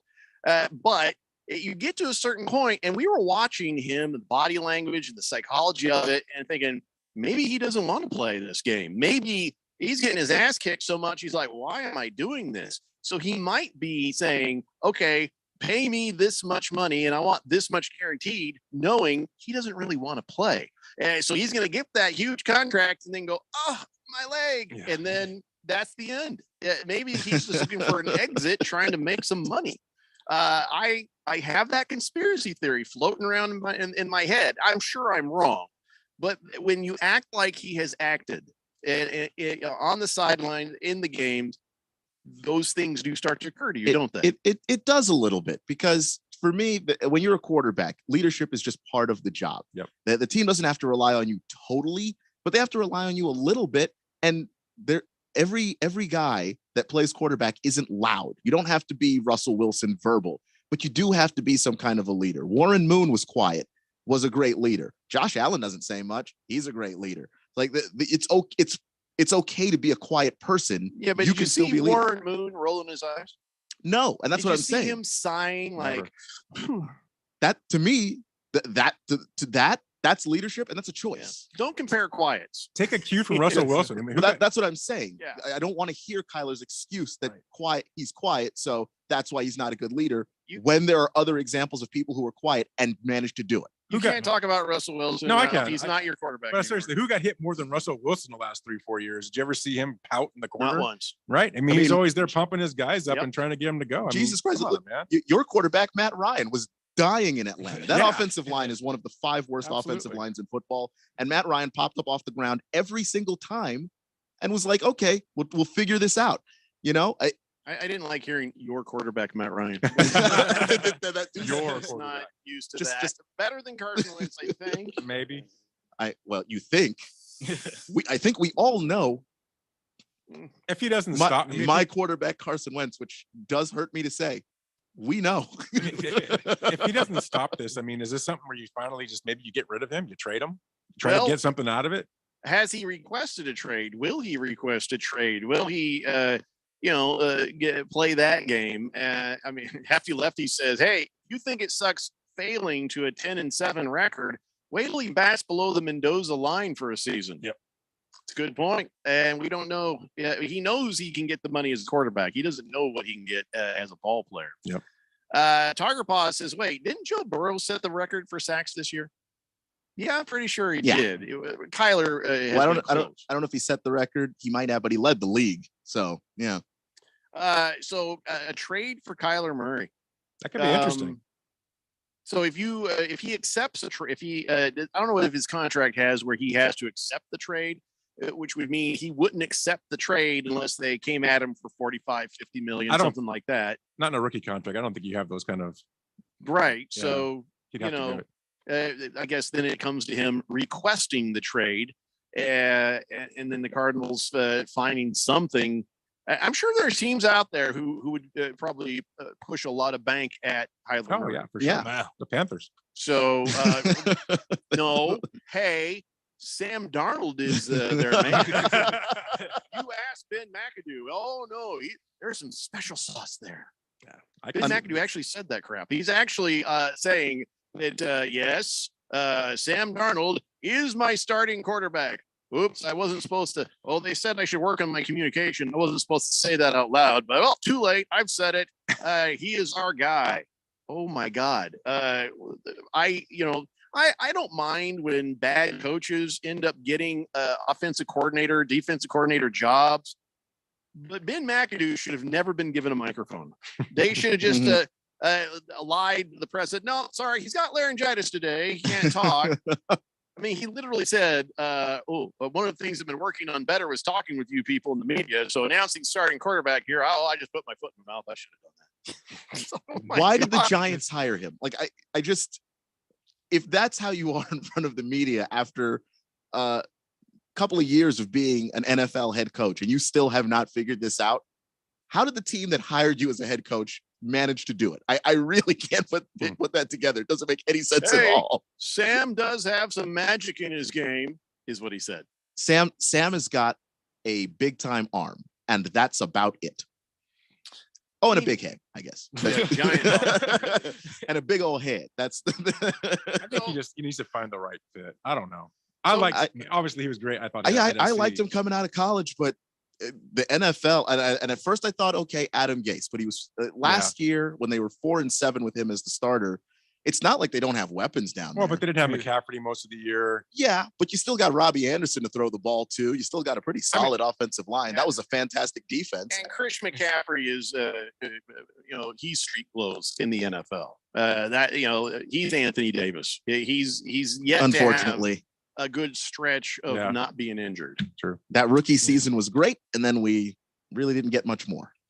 Good Cat says, I've heard rumors that old Jerry Jones is interested in Kyler Murray. I would take a straight up trade. Kyler for Dak. Do it in a second. No questions asked. I would take a straight up trade, and I would ask for their first next year.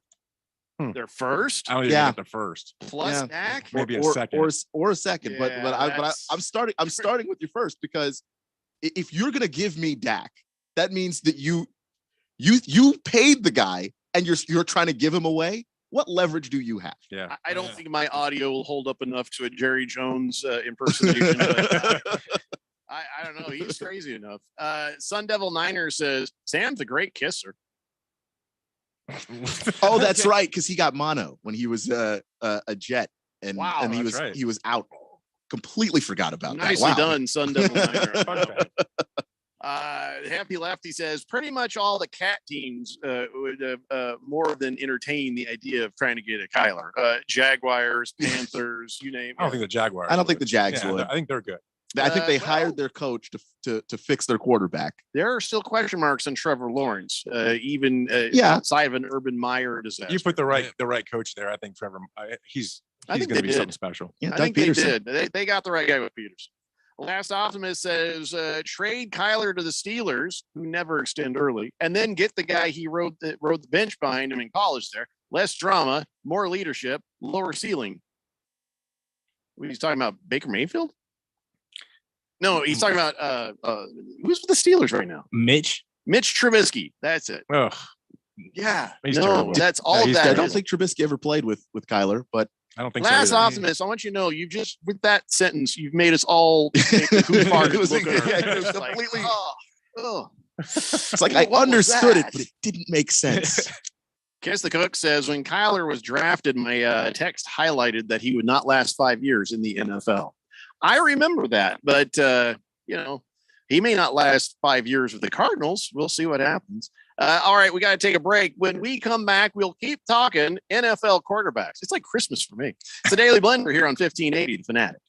This is Brent Musburger's action update on 1580 and 99.3 The Fanatic. Heads up, sports bettors. Right now, you can try VSiN All Access free for 30 days with no credit card required. Visit vsin.com/free month to sign up now. The NBA playoffs continuing into Wednesday night with 3 more games scheduled. The Nets and Celtics will play their game 2 in Boston. Boston leads the series 1-0, and they're favored by 3.5. Over under at 226. Game 3 between the Raptors and 76ers. Philadelphia leads that series 2-0. Philadelphia a 1.5-point favorite on the road. The over under being set at 216.5. And then the Bulls and Bucks will play in Milwaukee. Milwaukee leads that series 1-0. Milwaukee a 10-point favorite. Over under at 225. For the latest odds all the time, visit vsin.com. I'm Matt Pauley on Arizona's sports betting station, 1580 The Fanatic. Get in on the first round action of the NBA playoffs with DraftKings Sportsbook, an official sports betting partner of the NBA. This week, new customers can bet $5 on any team to win and get $150 in free bets instantly. You win no matter what. All DraftKings Sportsbook customers can also bet on NBA hoops with same-game parlays. Combine multiple bets from the same game for a bigger payout. Plus, each day of the first round, get a risk-free bet up to $10 if your same-game parlay doesn't hit. Download the DraftKings Sportsbook app and use code BET1580. Bet $5 on any NBA team to win their game during the first round of playoffs and get $150 in free bets instantly. That's code BET1580 at DraftKings Sportsbook. 21 and over, Arizona only. Gambling problem? 1-800-NEXT-STEP. New customers only. Minimum $5 deposit. Eligibility restrictions apply. See DraftKings.com/sportsbook for details. We're on a mission to connect every Arizona service member, veteran, and their families to the support and resources they deserve. If you or someone you know needs assistance with benefits, health care and wellness, employment, or housing, visit connectveterans.org or call 866-4AZ-VETS right now to learn more. This message is brought to you by the Arizona Coalition for Military Families, the Arizona Department of Veterans Services, and Arizona's Be Connected partners. If you're age 62 or older and own a home, this message is for you. Reverse Rob here, Money Radio's expert on reverse mortgages. Learn how to tap the equity in your home and increase the quality of your life by earning tax-free income while protecting your other retirement assets. Join us for our free Second Saturdays webinar every month to learn more. This is not too good to be true. All you need to do is reverse your thinking. Call me today, Reverse Rob, to learn more at 602-REVERSE. That's 602-738-3773, or download my app by searching Retire Right with Reverse Rob. When you run a business, you need to be in control. And while you can't control everything that happens in the world of business, you can definitely take control of your utility expenses with the help of Harmon Solar. Give them a call and see how your company can save up to 80% on that monthly electric bill with zero down and no payments for 12 months. Harmon Solar is a local family-owned company that uses top-of-the-line equipment. Call Harmon Solar, 800-281-3189. That's 800-281-3189. Or go to harmonsolar.com. Arizona Rattlers football. Exclusively on 1580 and 99.3 The Fanatic. And at 1580thefanatic.com. Oh, yeah, I like that. Tune in to hear every home game live. Let's go, boys. Don't miss a second of all the high-paced action as the Rattlers chase another world championship. Hey, if we're going to win, it's going to be on us. Rattlers football on 1580 and 99.3 The Fanatic. Or streaming live at 1580thefanatic.com.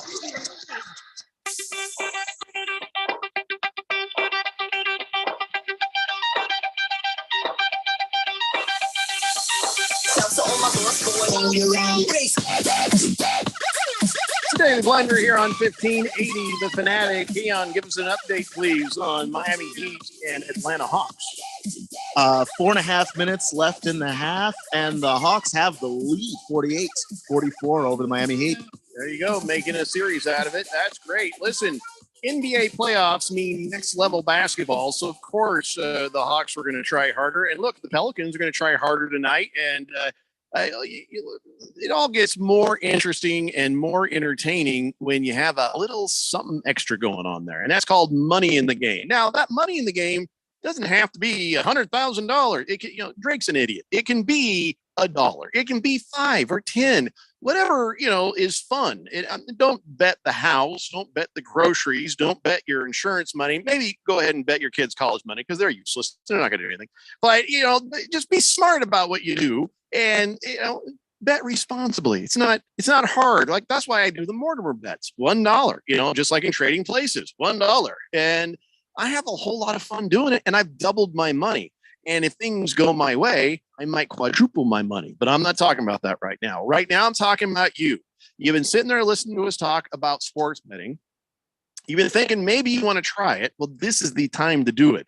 Download the DraftKings Sportsbook app. Do that right now and use promo code BET1580. So there's a special thing where you bet $5 on any NBA team to win their game during the first round of the playoffs. And when you do that, you get $150 in free bets instantly.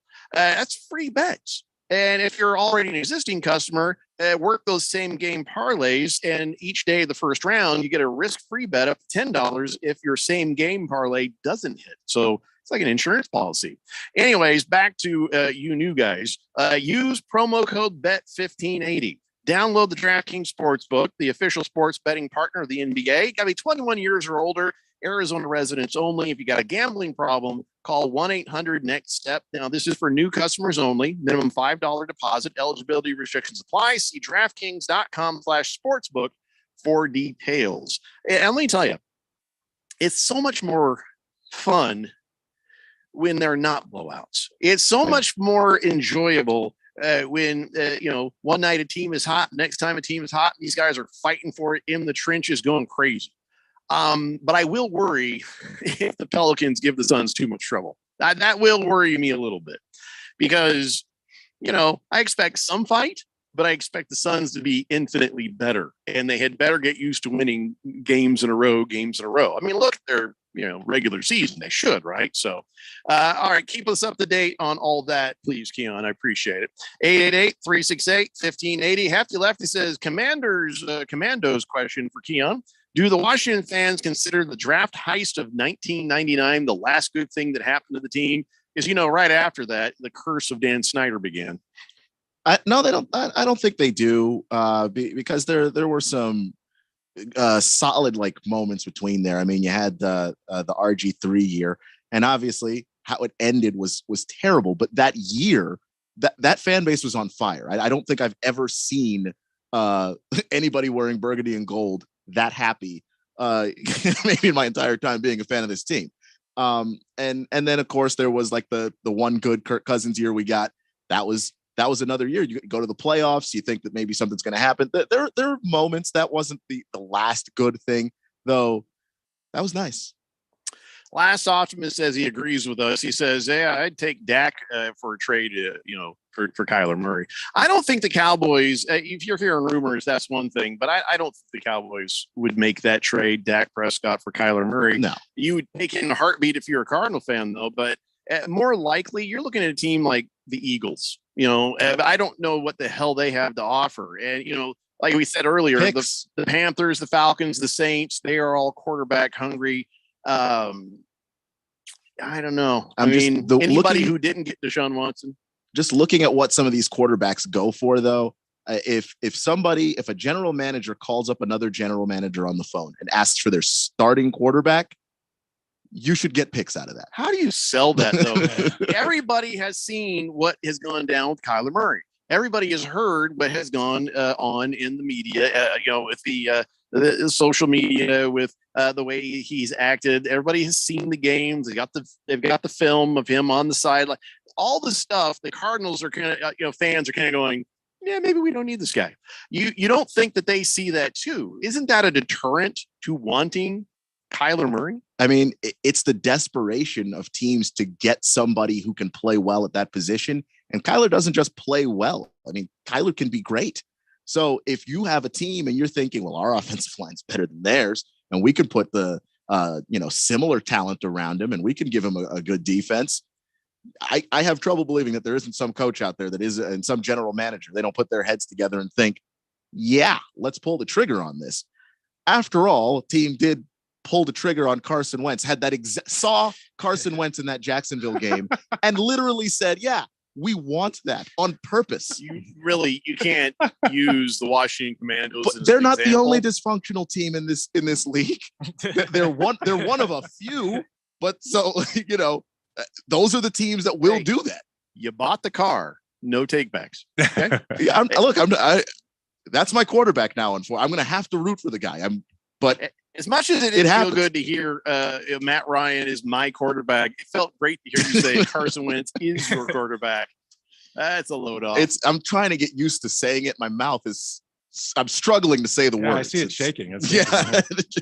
By the time we get to week 1, I'll be used to saying it, but I'm still going to hate myself. Yeah, Carson Wentz. So your other quarterback, man of many teams, Ralph, Matthew Stafford. I guess he had a surgical thing. That's what he says. He says, I had a surgical thing. He says, I feel better. I'll be better in the long run, but he's not saying what that procedure is. No, I get it. ED affects a lot of men, and wow, whatever you got to do, Matt Stafford. Could have been an ingrown toenail for all you know. I mean, you went right to ED. Yeah, I would hope it was bigger than an ingrown toenail. I just. I mean, you mean that could have been what it was. Oh, sorry, the audio sometimes. Yeah. Anyway, so he says that yes, he'll be ready to go. He's got a brace. I guess he had on his arm. as well because he had an anti-inflammatory thing going there. Well, whatever the case, he's got his Super Bowl. It doesn't even matter what happens next for Matt Stafford, right? I think it always matters. I think one is never enough, right? Just because you win one doesn't mean you want to go to the next one. And I think Matthew Stafford wants to be in the Hall of Fame. Yeah. And I think Super Bowl followed by awful year, probably going to make that case a whole lot tougher. No, first off, he's not going to follow with an awful year. I'm saying if the injury actually is something, not. But I think you would take that into consideration. We've always known Matt Stafford was better than where he was. Mhm. And now he has proven us all right. And at that, he's already in the Hall of Fame. I feel like right now, if he were to stop the day, Hall of Fame quarterback. Ralph does not think so. I'm and not it's sold. other quarterback. I think if he plays for a couple more years, he's going to put up the numbers that'll get him in. He's got the numbers. He does have some pretty phenomenal. He's got phenomenal numbers, but I don't know. I don't know what it is about Matthew Stafford that just makes you forget how great he is. You just forget that he had 4,886 yards and 41 touchdowns last season. The moment every game he's done so for 10 years out of 11. Come on. I'm not going to lie. After Matthew Stafford's rookie year, where he finished one game with a broken clavicle, and he was mic'd up, so you could hear him screaming. And he goes back in and he throws the last pass, and then his arms just hanging like a noodle beside him. I nearly put that man in the Hall of Fame after that game. That is the most ballsy performance I think I've ever seen in my life. He looks like a little kid that just got woke up after nap time, but he's a phenomenal quarterback. And yes, he has the Hall of Fame numbers. And yeah, I would put him in the Hall of Fame, even if Ralph wouldn't. Ralph, why are you looking like you just ate a lemon? Why are you against Matt Stafford in the Hall of Fame? I just don't think he's there yet. I think he's on What his. does he need I to think he's show on you his. now? I don't know. I just need to see more. All the numbers, and then he finally shows up year one, bam, with a slightly better team, Super Bowl. Okay, slightly. But a significantly better team. He proved himself. What has he got left? He has to win 2 Super Bowls in a row. Who else has done that? Tom Brady. Nobody else. Lately, I just want to see something else. I think he just has to have another solid playoff run or two and it's not his fault, but because he was with the Lions, we never saw him in the postseason. And I do think that does work against him a little bit, but he doesn't have to win more Super Bowls. I think winning a Super Bowl is hard enough, but if he has some solid postseason runs, I mean, it's a no-brainer. I'm a stun. Go ahead, Izzy. Well, then you got OBJ out as well. OBJ will know if he's gonna come back and be as great as he is. But even that, you got a replacement in Allen Robinson III. You have Bobby Wagner as an addition for the Los Angeles Rams. Yeah. If this team can pull through, I think this is a Hall of Fame. This would be a Hall of Fame year for Matt Stafford if he goes up and wins a second Super Bowl.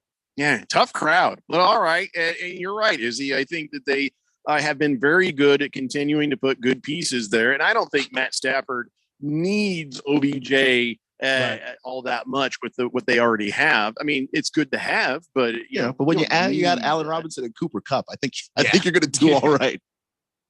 Hefty Lefty says people forget Stafford did almost everything Mahomes does physically, but he did it 9 years earlier.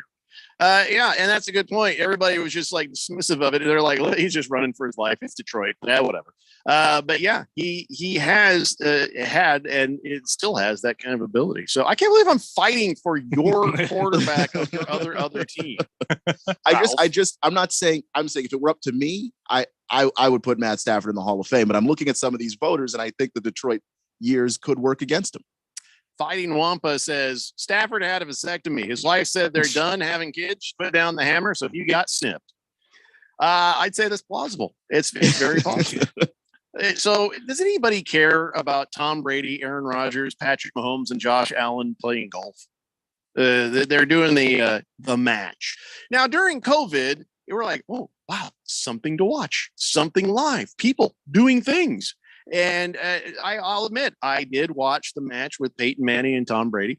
But now COVID is considered over. Here's hoping. But do we care to watch a bunch of quarterbacks play golf? No, not really. No. I thought the one that they did with Charles Barkley and Steph. That one was pretty Tiger interesting. Woods and Phil Mickelson with them, Tom yeah. Brady and Peyton Manning made it more interesting. They made it more interesting, and also Charles Barkley just notoriously being bad at golf, and then showing up and being coached by Phil Mickelson into actually playing good actual golf and not whatever it was he was trying to do before with his swing.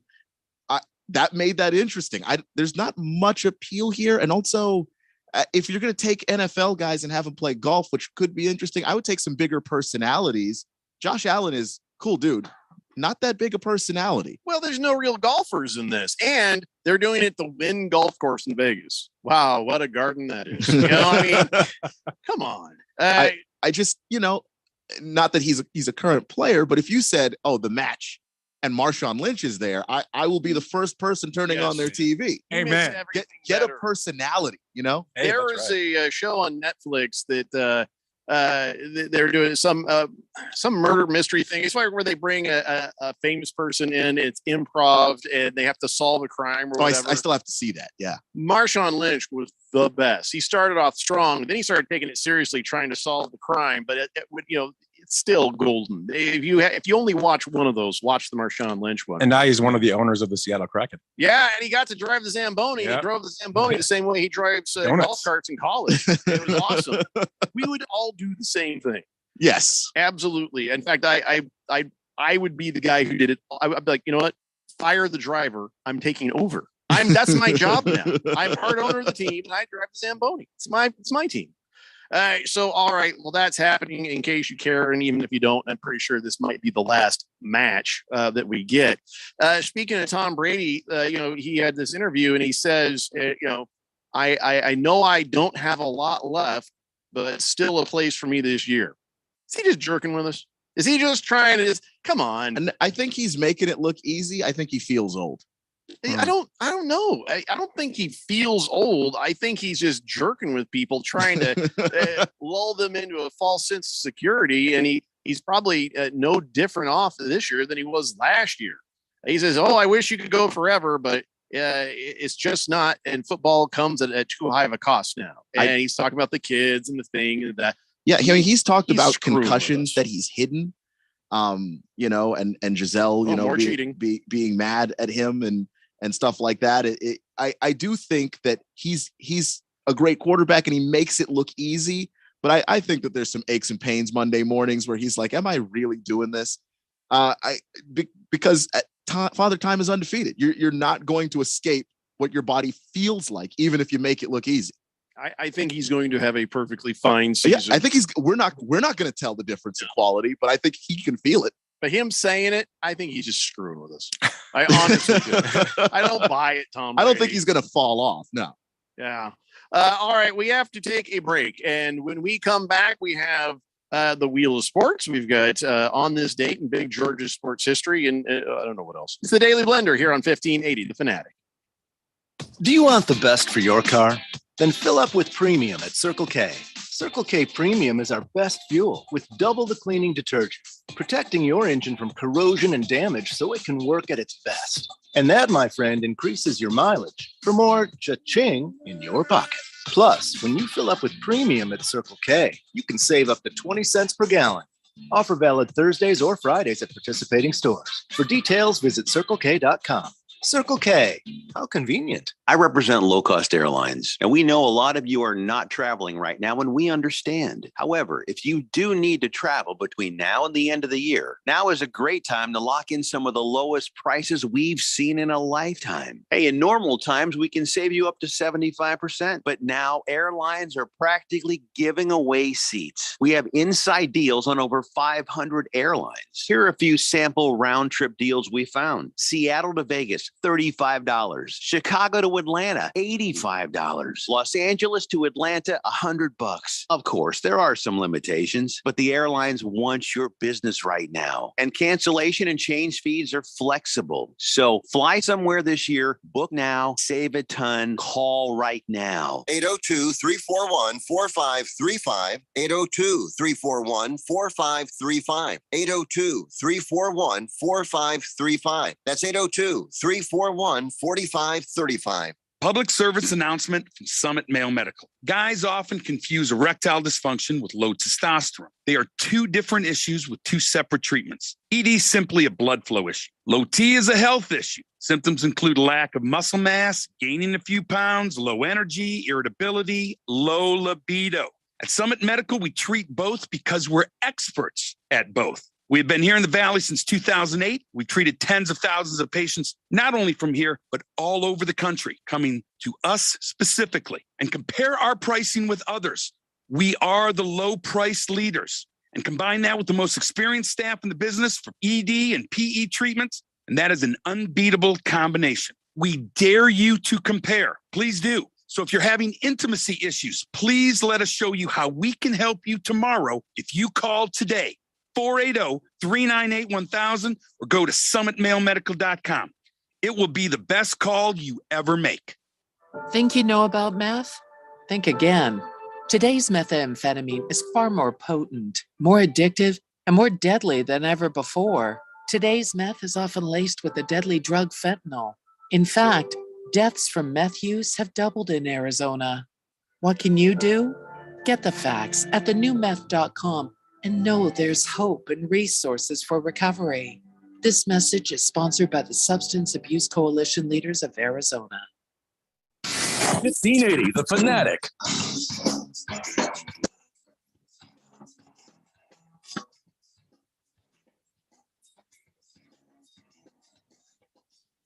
Pleasure here on 1580, The Fanatic. Give me an update, Keon. What's going on? We got two games in action right now.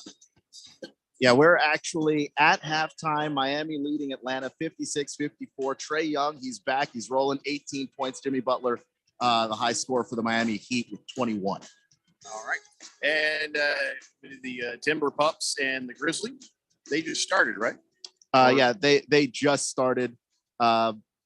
Minnesota leads Minnesota 1-0. We got a barn burner. 888-368-1580. So before we do on this state in Big Short Sports history, something that there's two things that I keep a track of. They're very important to me. One was the Sunshine Protection Act, where they would stop with the daylight saving, so we would keep the same time year round in every time zone. And then Arizona would observe Pacific time. Now that's important to me because I do some stuff with broadcasting. It behind the scenes makes my life easier, and it's very selfish. That's all I care about.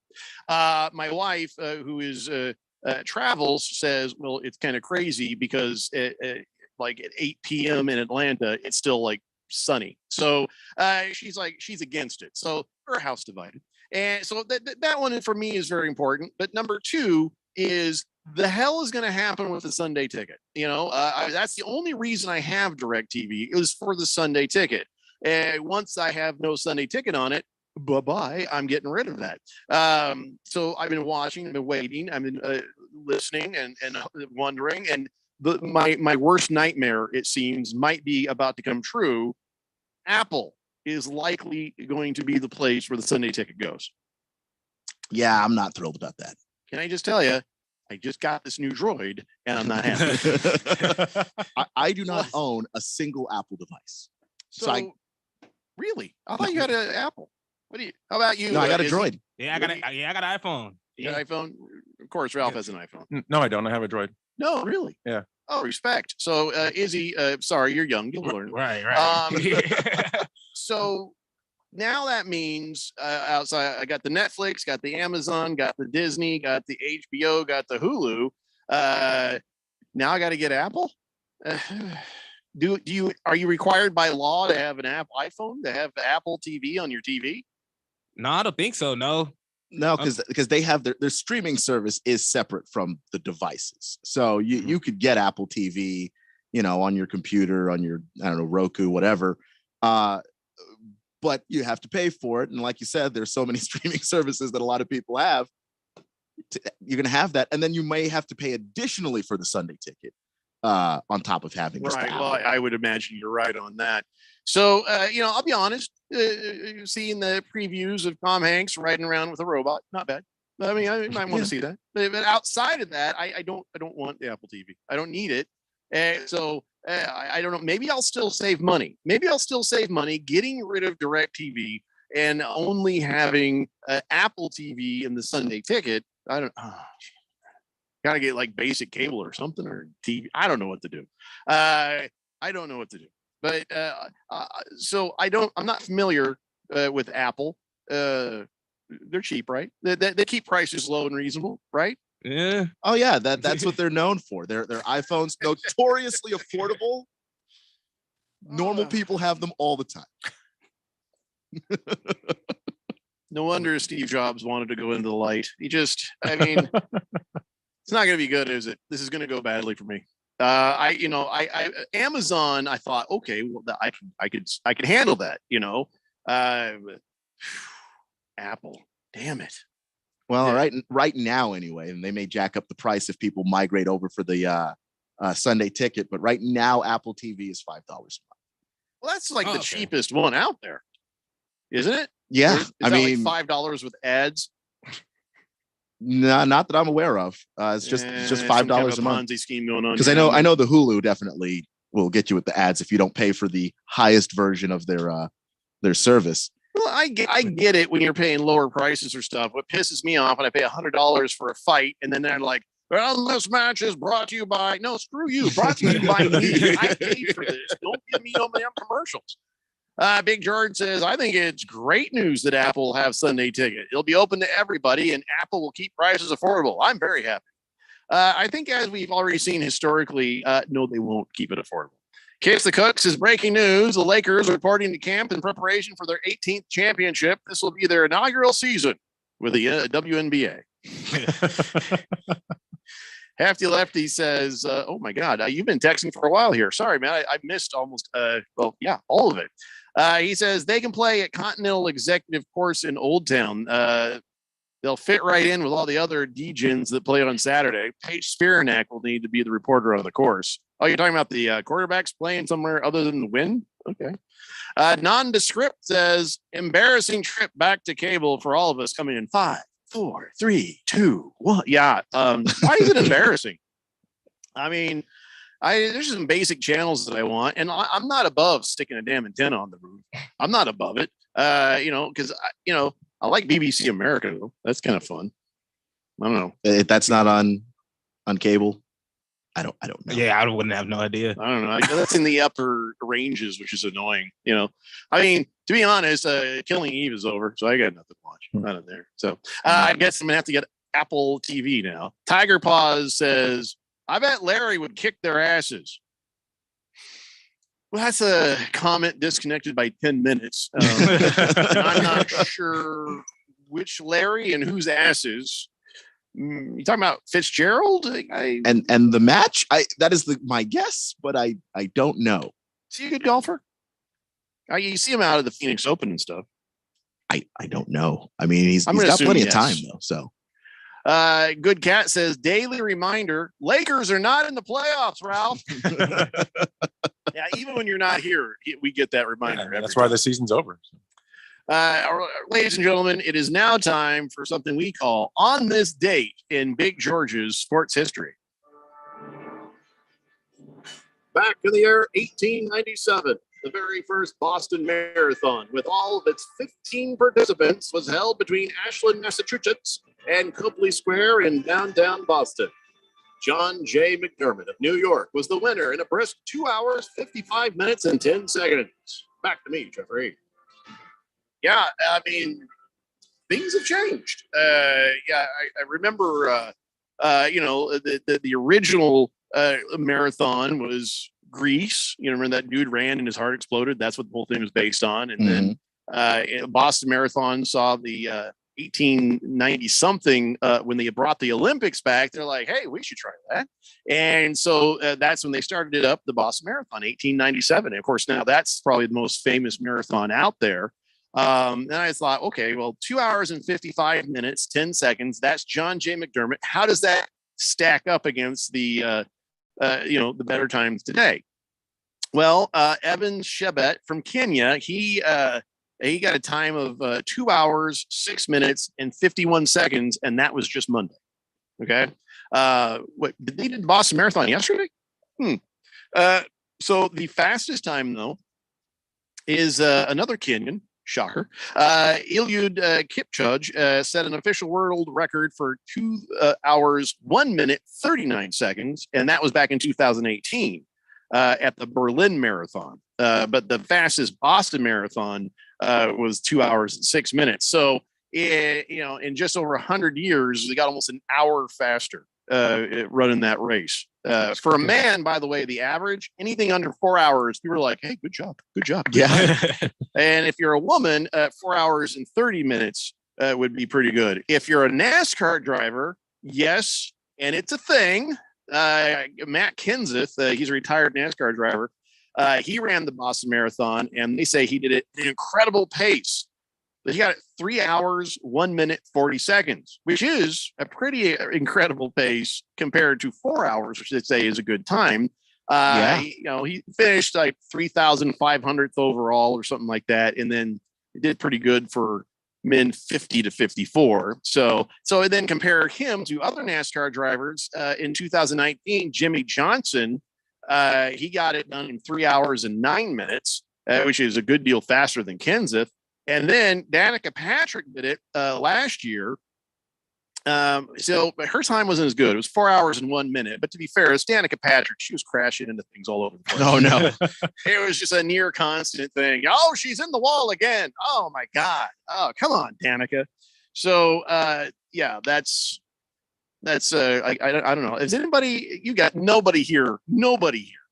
No, nobody here is running a marathon. My mom is like a fitness nut, so she's run half marathons before. I'd have to ask her what her times were, but I have not come close.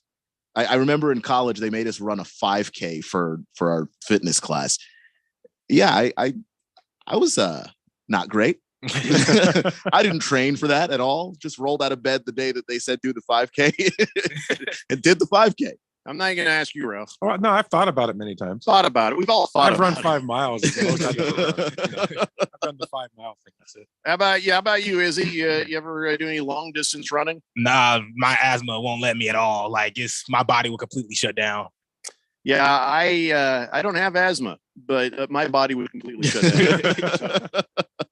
Big George, thank you for that. Joe the Show says, daily reminder, the Suns still aren't champions. Sincerely, a Lakers fan. Yeah. Yeah, well, that's how the first round of the playoffs I'm works. not upset. Nobody's a champion yet. And nobody is surprised, Joe.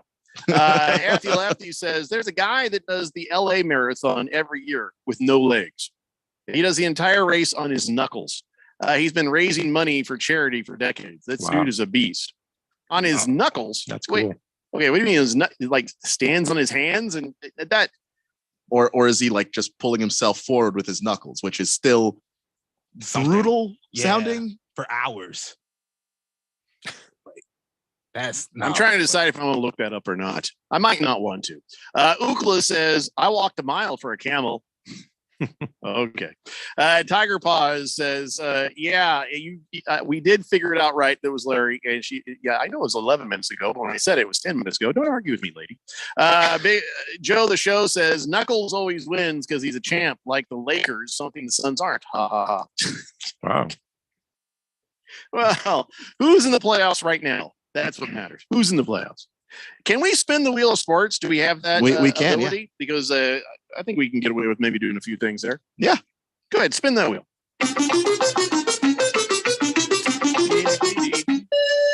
Okay, so I don't know if you've seen that John Daly had a son, and shocker, looks just like him.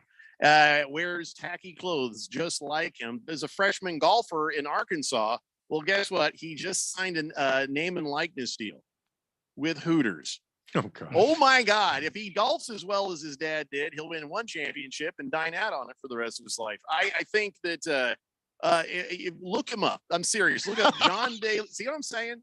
Right there. Keon just Googled John Daly's son. It is worth the price of the Google. It's literally like somebody took John Daly, put him in a time machine, and brought him to 2022.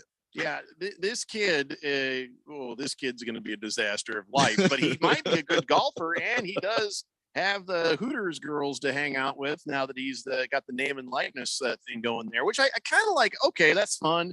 But then I feel bad for some kid who's like, Well, I almost got a name and likeness. I guess I'm not going to get one now because, John Daly's son. You can't compete with that. J.R. Smith taking name and likeness deals away from people. He's a college golfer. You know, shirtless J.R. Smith. Of course. He is a freshman on a golf team. He went back to college. Remember, he left high school. We were right into the NBA back when you could. But now this is hilarious. Signed a name and likeness deal with Lululemon. What? Yeah, I don't understand it either. He's golfing, but he's signed with Lululemon. And am I saying it right, or is it Lululemon? I don't know. No, I think you're right, but yeah. So he's taking name and likeness money away from somebody else. Doesn't Lululemon make like yoga pants for women? What? Well, obviously they don't make shirts because he wouldn't wear it. But, Well, naturally. Wouldn't be JR if he did. No, I'm lying. There he is wearing a Lululemon polo shirt. I didn't know they made them. So, anyways, that's it for us. Thanks, Ralph. Thanks, Izzy. Guys, we will see you in your radios again tomorrow at 3 p.m. It's the Daily Blender here on 1580 The Fanatic. Go Suns. People do some pretty cool things in their 40s and 50s, like go back to college,